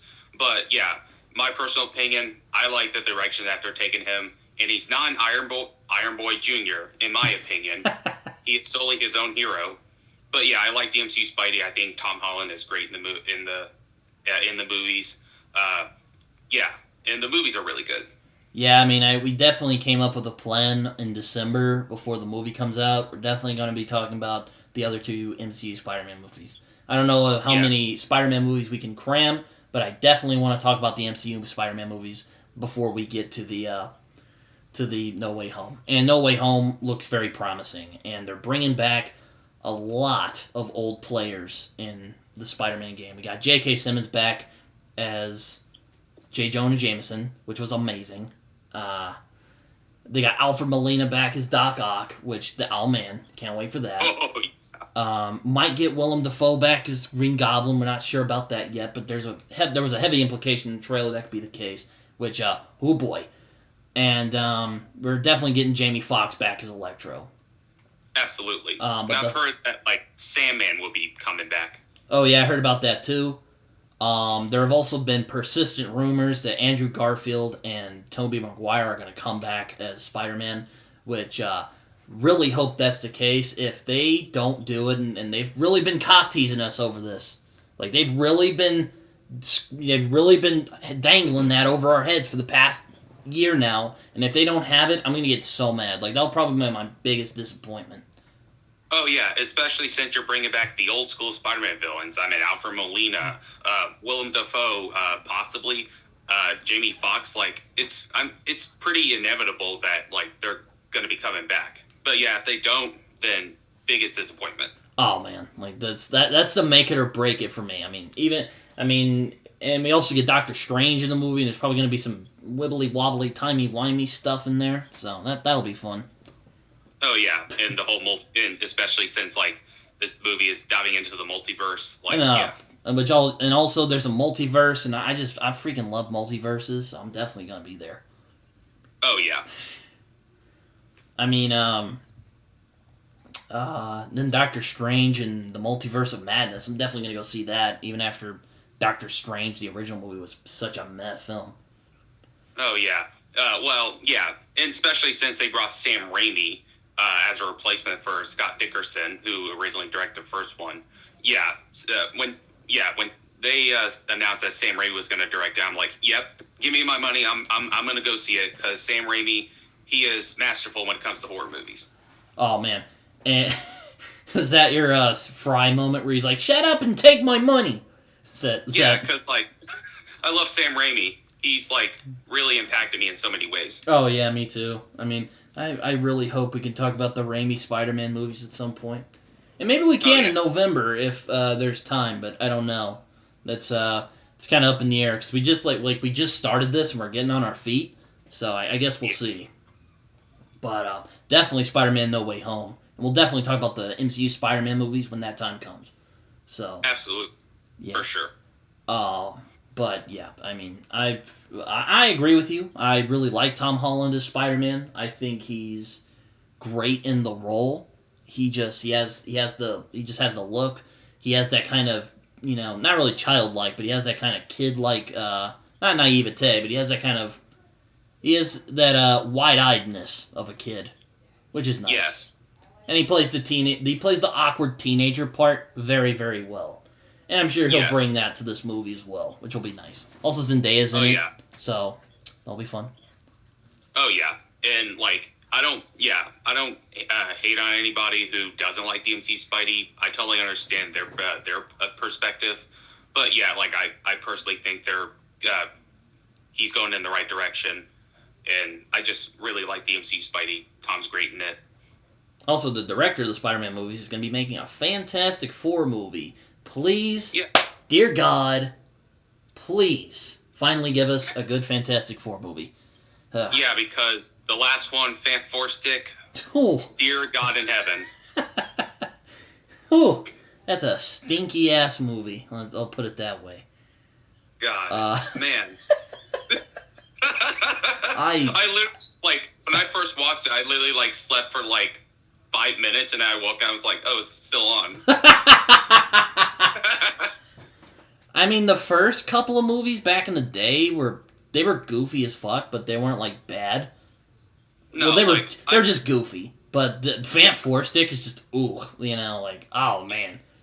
Yeah, the previous ones with Chris Evans, I've always appreciated, the tone.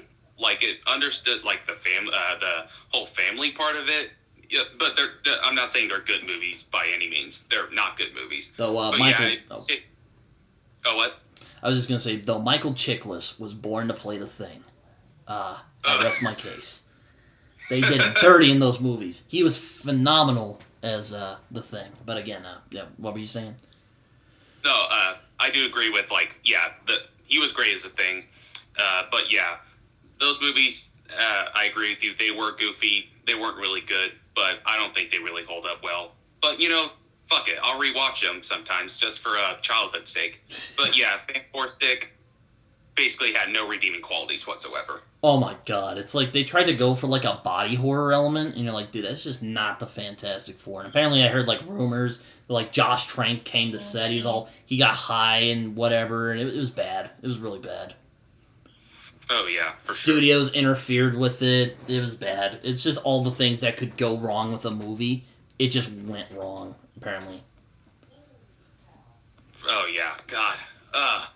Man, that's a movie, we need to, rant about in, down the road. Because I would love to get my ass out about that. I'm actually curious to see you angry whenever we do actually get to Four Stick. I'll just let you take the ground stage.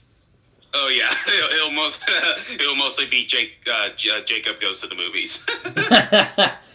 But yeah, back to Spider-Man though. But yeah, I'm really anticipating this movie. We got Alfred Molina back as Doc Ock, and he was great in Spider-Man 2.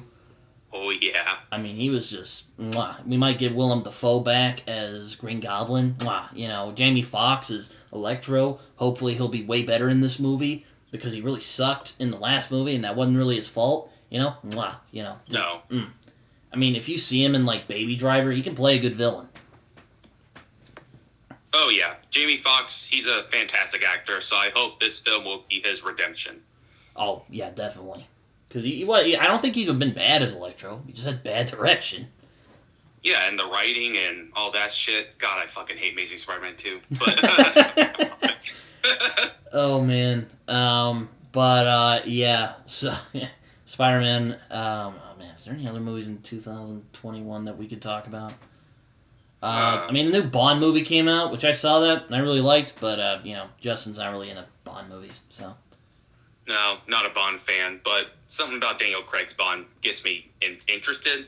I plan on watching all of his movies and possibly seeing No Time to Die. Though he is really great in Knives Out, which that's another movie I'd like to talk about someday. Oh yeah, great lots movie. and lots of movies to talk about, but oh yeah, but yeah, but I think the just our little last movie to talk about is the new trailer for the Batman came out, and man. It's like that pretty woman who walks across and you're like sitting at a bar and she just like walks by and you're like, damn, like that's nice. That's the Batman's new trailer. Or what Jacob just did. Like that's basically what I thought. I'm just like, please, this movie looks so good. Please just be good. Like, this is the Batman. And we Batman fans, or at least me, we're pretty spoiled. Like we've gotten a lot of great Batman movies over the years. But like this one, this could be just phenomenal. This movie better be fucking good because like this movie, judging from the trailers, this is basically Seven meets Batman. Oh God, it's like, what if David Fincher made a Batman film? What would that look like? Well, it would probably look like the Batman, and I'm just really hyped to see this movie. We got Matt Reeves directing it. I loved his 2 Planet of the Apes movies. Which those are great, and those are other movies I'd love to talk about at some point. But the Batman, it just looks phenomenal. The direction, really the cinematography, the angle they're taking Batman. This is a really different Batman, which is what I like. And I have criticized Ben Affleck's Batman for being way too intense, and then I really like this. And I like Pattinson's Batman, and he's a bit more intense. But I think the difference there is that it seems like Affleck's Batman is trying too hard to be intimidating, and Pattinson just is. Like, or Bales. Like Pattinson, like whenever they first announced him that he was going to be Batman, I was like, hell yeah! Like, he has proven to me that he is a fantastic actor in films like The Good Time and The Lighthouse. So, like, he's going to be fucking great as Batman. I just know it. Oh, yeah. I was one of the guys who's defending him. Everyone was all like, oh, the Twilight guy? Yuck, yuck, yuck. But, like, I'm like, yo, bro, but have you seen Good Time? Or The Lighthouse? Like, those are really good. Like, my dad's friend Mike the other day was like, oh, God, they got the Twilight, the sparkly vampire guy. I'm like, no, man, they got the dude from The Lighthouse. But I don't think my friend Mike would like The Lighthouse. Oh, yeah. But, oh, man. The Batman trailer just looks amazing. Oh, yeah. This definitely looks... you can definitely tell they're going for the more detective noir, very psychological, especially since we're having the Riddler as our main villain, which I'm just excited for Paul Dano as the Riddler as I am Pattinson as Batman. Like, Paul Dano, I fucking love. Perfect casting choice. I really hope he's fucking great. I mean, I'm glad that Dano's playing the Riddler too. I think he'd do a really great job. He's proven to be really strong in the movies that he's in, even though he gets the shit kicked out of him a lot of the time. Poor guy. But I was a little surprised at first. I'm like, I've seen interviews with Dano. He seems like kind of a hipsterish kind of guy. I think he'd be one of those guys like, not really that interested in superhero movies. But hey, I'm glad he took this role because I think he could bring a lot of interesting stuff to it. Oh yeah, and the bits of him in the trailer, you can he is like creepy, like even like in the reviews when people have saw the movie early, people have said that the Riddler is the scariest Batman villain ever put on film. Oh shit! Even above Heath's Joker. Oh yeah. Oh my god. That's saying no lie because Heath Ledger's Joker was pretty fucking scary. Oh yeah. It's not a guy you want to run into. But, man, I saw the trailer. Nice little detail. They never show Dano's face. Which, that's... No. Oh, yeah. Keep it a mystery. And and I think, like, Paul Dano is going to bring some to this film because they're not showing a lot of him. So I think his role is going to be something special. Oh my god! I mean, we got an all-star cast in that movie too. We got Colin Farrell in a fat suit, which that looks amazing. Have you saw the fat suit? Oh yeah, like, I could even tell that was Colin Farrell. Oh my god! It didn't sound like him. It didn't look like him. Like, it was insane. Like, apparently he had like a bad time with gaining weight on another thing he was on. But like, oh my god! Like, he doesn't even look like Colin Farrell. I thought it was just gonna be Colin Farrell and then like scar him up a little bit and give him like quirks. But no, they like gave him a flat out fat suit. He's all scarred and shit. It looks amazing. Oh yeah, like whoever did like the practicals makeup for Colin Farrell's Penguin, like give yourself the pat on that because it's fucking flawless. Give that guy an Academy Award. We also have the sexy Zoe Kravitz as Catwoman, or Selena Kyle, which I'm also excited for. I mean, I'm not usually attracted to chicks like Zoe Kravitz, but you know what? Man, she nails that, like, sexy femininity of Catwoman. I can't wait to see her on screen, because I want to see how... Because you can tell from the movies they're going to try and nail... Or what's the term? They're going to try and rein in on the Batman-Catwoman relationship, and just that interesting dichotomy between the two. Oh, yeah. I mean, I'm hoping they don't lose track of everything, but, like, Carlton's already been, like, our mutual friend Carlton. We'll get him on the show someday. But he's been telling me, like, oh, dude, the reviews, man. The reviews are looking great. This is going to be the greatest movie in the fucking world. And I'm like, oh, all right. It looks that way. Don't, like, overhype me, because I don't want to, like, get underwhelmed. But this movie looks amazing, though. I'm not even going to just, like, most hyped movie of the year and just, like, most anticipated film for me of 2022 is this movie. Oh, mine too. Like, it looks fucking great. Pattinson, I think, will be a great Batman. Paul Dano, I think, will be a very creepy but also intimidating Riddler. Colin Farrell looks great. Everybody looks great. Jeffrey Wright as Jim Gordon looks great. Like, I'm just fucking excited for this movie. And yeah, I mean, I like the little changes in the movie too. Like, they make Catwoman black. I mean, I'm not one of those fans who has like an issue with that sort of thing. I mean, if they're good in the role, I don't give a shit if you're purple. I mean, and Jeffrey Wright's one of those examples. He's a good actor. I think he could capture the aura of Commissioner Gordon, that kind of calm presence that levels with Batman's more volatile nature. I'm really intrigued to see their relationship in this movie. Oh yeah, me too. I mean, the Batman just looks amazing. And oh yeah. We got a star-studded cast, my man. Like, I was so mad when they pushed it to 2022, but now it's coming closer, and I can't even believe that we're like a couple months away. No, like, I'm so ready for this movie. I cannot wait for it to come out. Oh, yeah. Like, we got a fucking all-star cast in this movie, too. Like, we got Pattinson, we got Kravitz, we got Paul Dano, we got Jeffrey Wright as James Gordon, we got John Turturro, we got Andy Serkis, who is collaborating with Matt Reeves again after phenomenally playing Caesar in the Planet of the Apes movies, and Colin Farrell, who, again, looks phenomenal as the Penguin. Oh, yeah. Absolutely. Yeah. Like, man, like, Colin Farrell, like, I've already loved him as an actor, but, like, just the bits I've seen him in the trailers, I can already tell he's going to be great as the Penguin. Oh, my God. He's unrecognizable. Like, you can't even tell that it's him. Like, his voice is different. His body just looks different.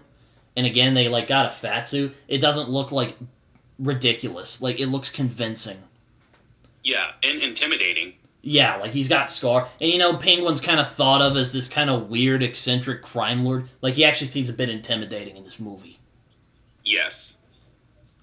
For sure. And another thing I really liked in this trailer is that they really, really hone in on Batman as the symbol of fear.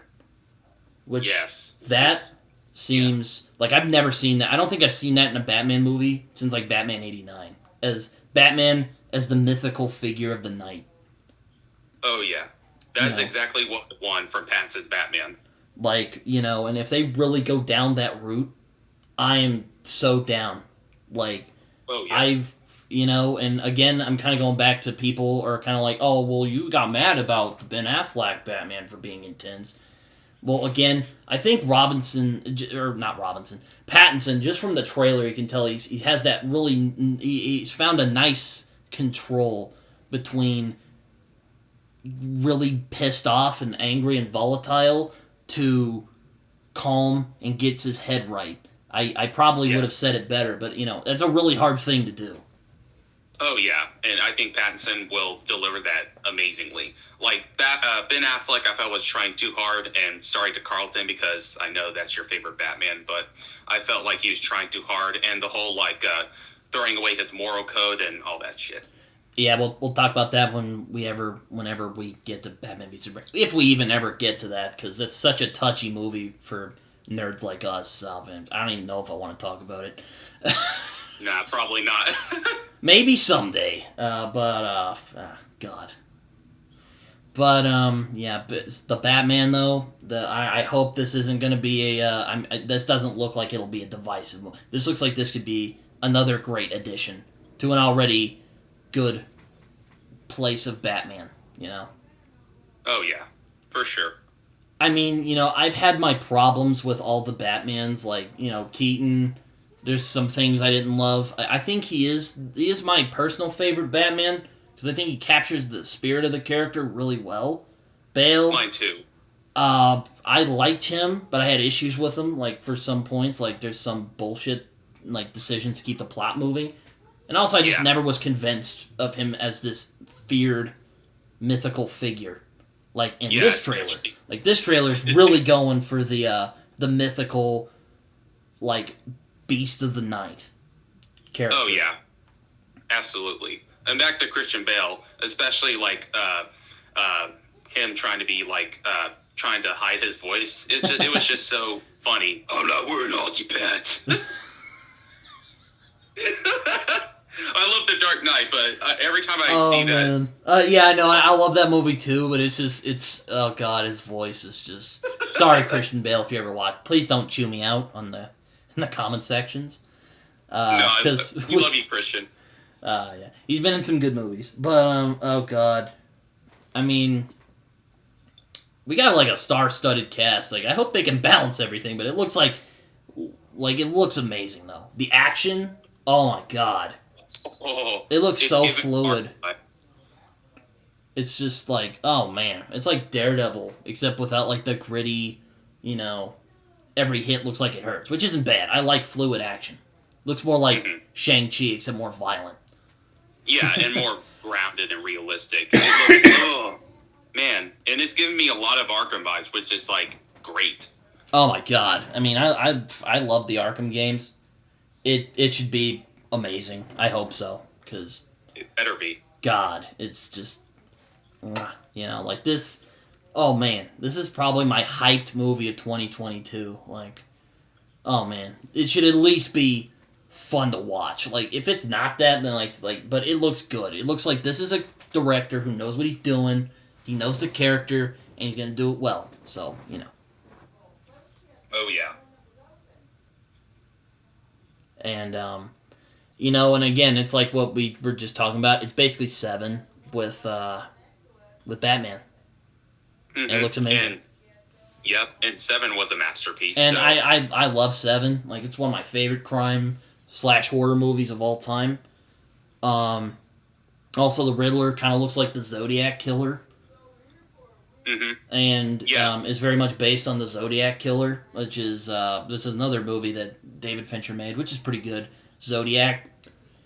I mean, if you've never seen that, go watch it. It's one of the best true story movies ever made, but it also managed to be more artistic and talks about obsession. But this movie is probably not going to talk about that, but it's probably going to explore just the more detective side of Batman, which I'm really excited for because I really like that aspect of the character. Oh yeah, me too. Absolutely. I mean, in most of the movies, it's just Batman goes up against a villain, or it's like a cat and mouse fight, like in The Dark Knight, which is a great movie, by the way. Which is another movie I'd like to talk about someday. Yeah. Again, we need to really we need to get our movies together and figure out what we're gonna do, or what movies we're gonna talk about. But yeah, so Also, Barry Keoghan from The Green Knight's going to be in this, so that's going to be fun. I wonder what he's doing. He's going to play like an officer in the Gotham City Police Department. Yay. Mm-hmm. John Turturro's going to be Carmine Falcone, which I'm curious how that's going to go. I mean, interesting.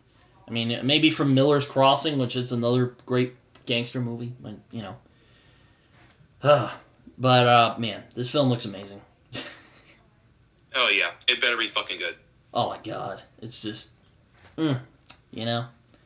And Zoe Kravitz, I mean, you know, I thirst over a lot of women in movies. You know, you can ask Jacob or Ty. But, you know, I thirst over a lot of women in movies. It's kind of a problem. We both. Oh, yeah.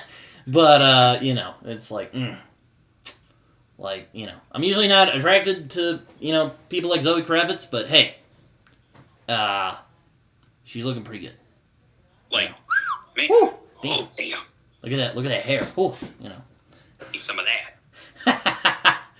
that. Yeah, Pattinson's like, well, I love how Pattinson's in the trailer. He's like touching his cowl, and he's like, what is this? Should I punch her? Like, I don't know what to do to her. Should I just stand here looking intimidating? I also like his look in the movie. He kind of looks haggard. Like, this is still a newer Batman, you know? Yes. Which is but neat. He's not, like, too new. They're not doing year one again, which is nice, because they already kind of did that with, they did that with Batman Begins. Yeah. But, they're doing kind of like this is a newer Batman, but it's kind of like a day in the life of Batman. It's just crazy shit he gets up to when it's not the Joker. Which, let me just note real quick, I'm so glad they didn't get the Joker for this movie. As much as I love the Joker, and as much as there have been really great Joker performances, I'm glad they didn't get the Joker for this movie. They got the Riddler. And, you know, the Riddler needs some love too. Really hoping, like, if they make a sequel to this, I'm really hoping they get the Scarecrow in there somewhere, and not just as, like, a side character talking to you, Nolan. But, because I really love Scarecrow, and I'd love to just see a movie about Batman coming up against Scarecrow and just going up on, like, a psychological battle. Like, that would be amazing. But I don't want to get too ahead of myself. This movie already looks good as it is. And we got the Riddler, and it's, like, a really different kind of the Riddler, but it's really good, too. So, it looks like it looks like a good kind of change.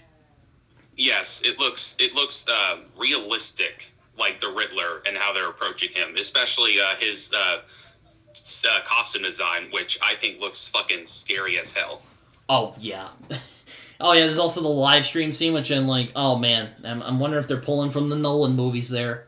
There's a couple of scenes in there where I thought they were kind of pulling from the Nolan movies, like the scene where they're shooting and it's the only being lit up by the gunfire. Like, that reminded me of the scene where they were doing the same thing in Batman, The Dark Knight Rises. Yeah. And then the live stream scene, of course, Dark Knight, the scene where Joker is like, this is how crazy Batman's made Gotham, you know. Yeah. Which I can quote that movie. I've seen it so many times. It's so quotable. Oh, God. I love in The Dark Knight the scene where he's where he's, like, terrorizing. I mean, it's terrifying. And probably shouldn't bring this up because we're not talking about The Dark Knight. But he waves the mask around. Like, I don't know why. I always laugh when I see that. Yeah, it is kind of funny in a way. You know, which man, again, I'll talk more about that when we get to the Dark Knight. Whenever we talk about that, I'm gonna say that a lot in this episode. But man, the Batman. It looks fucking great. What do you think, Jacob? Like, I've been talking too long on this. Oh yeah, it looks fucking great. Like everything from the tone, the cast, and the music. I gotta talk. Oh my god, I forgot about the music. Talk about the music. Oh man, the music is. Michael Giacchino is composing the score, and he's composed some great scores. The Incredibles, and he's also composed. And he's also composed the score for the MCU Spider-Man movies. But his score right here, I love it already. It's fucking great. Oh, dude. It's like that part where we finally get the Batman logo and you just see Batman walking up towards... Like, it reminds me of Darth Vader's theme. And again, just kind of goes back to that theme that kind of motif I was talking about. They're really leaning on the Batman as a symbol of fear. Oh, yes, which is what I want from this movie. Oh my god. Like, the scene where he's like, it's not a call, it's a warning. I'm like, oh my god! Bro. Bro! I gotta say, that one little line, I think that will be quoted. I bet all the Batman writers who've, like, written over the years are probably like, damn, why didn't we think of that? Shit. But, yeah.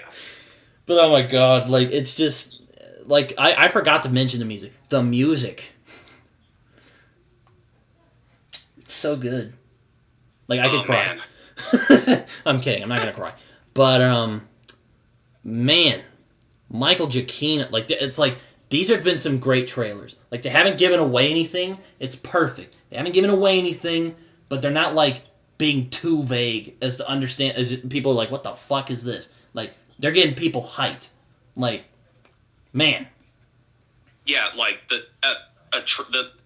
trailers, they are fucking masterpieces. Oh my god. I mean, even if this movie just turns out to be, like, fine, like, the trailers will probably be remembered. Like, Which I doubt it'll be just fine. Like, I think it'll be great. Like, it looks great. And I told my dad, I'm like, dude, new trailer came out. We're seeing that shit. And it's coming out around my birthday. So, I'm like, oh, yes. I'm probably going to see it twice. Oh, yeah. For sure. Like, oh my god. I mean, Batman's my favorite superhero. Followed, like, pretty closely by Spider-Man. But, oh man, Batman. Ooh. Oh yeah, Batman MVP. Oh my god, like those trailers, those like the MVP of the year. Like everyone's hyped over that. I was so pissed when they pushed that back. I know. I was so livid when they pushed it back. I was like, God damn! Yeah, I remember Carlton's like, damn it! He pushed it back again. I don't blame you, Carlton. Yeah, I don't blame you either, man. I was mad too. I'm like, fuck. Yeah, like, we're on the same page, buddy. Like, we're just as pissed as you. Little funny little thing here. My uncle and I were he showed me this trailer, is what he called it, and I could just tell, like, no, that's from the Dark Knight movies. And I'm like, dude, I think this trailer's fake. Like, it's a good trailer, but I don't think it's real. He's like, yeah, man, it's real. And I'm like, I don't think so. But I didn't have the heart to just tell him, dude, it's not real. I gave it to Carlton. I actually talked to Carlton. I'm like, dude, I think this trailer's fake. What do you think? He's like, dude, it's fake. It's coming out on, like, October 16th, which is already passed. But the new trailer we got now, like, I thought the first trailer was great. But, oh, man. Can't wait. Yeah, you already sold me. Like, you already have my money. Give me my fucking money. Yeah, that was my Fry moment where I'm like, shut up and take my money, you know? Yeah, not give me my money. Just wanted to correct myself. Like, take my money. Take my fucking money. I mean, the scene where Batman in the first trailer just beats the fuck out of that guy, I'm like, I'm sold. Oh, yeah. Like, you don't even, I'm gonna go see it at least. At least once. But, oh my god. Alright. We've already gone on too long for this. I'm probably gonna put some timestamps somewhere we talk about different stuff. But yeah, we're talking about A Quiet Place 2 next week. So, do you have any final thoughts on A Quiet Place? Overall, really good movie. I really enjoyed it. I like it a lot. As I said before, suspenseful from beginning to end. It's a simple, straightforward movie with a genius concept. As I said before, it's a concept, like, when you hear it, you're like, why hasn't this been done before? But yeah, the performances, excellent. The suspense, it is nerve-shredding. And yeah, and you actually care about the family. And overall, really good movie. As I said before, very simple. It's a good old-fashioned horror movie, modern horror movie. And it's worth your time, guys. Yeah, I mean, it's basically just... you want a good mainstream horror movie, like, this is it, you know? And we'll be talking about the second one next week, which just came out a few months ago. Which was also really good, just to give a little spoiler warning. Ow. But yeah, so because of the more taut episode here, we decided to talk about some other movies. I was actually thinking about making like a little side episode where we talk about like trailers that have come out and stuff, but hey, this was fine too. But yeah, Jacob, I had a good time. How about you? Oh, me too. This was really fun. But all right, we'll be back next week. Maybe Saturday, maybe on Sunday. Probably on Sunday because I'll be doing some on Saturday. But Jacob, it's been fun. So yeah, I've been Britton. I'm Jacob. And this is Brit and Jake Goes to Movies. See you guys later. See you later.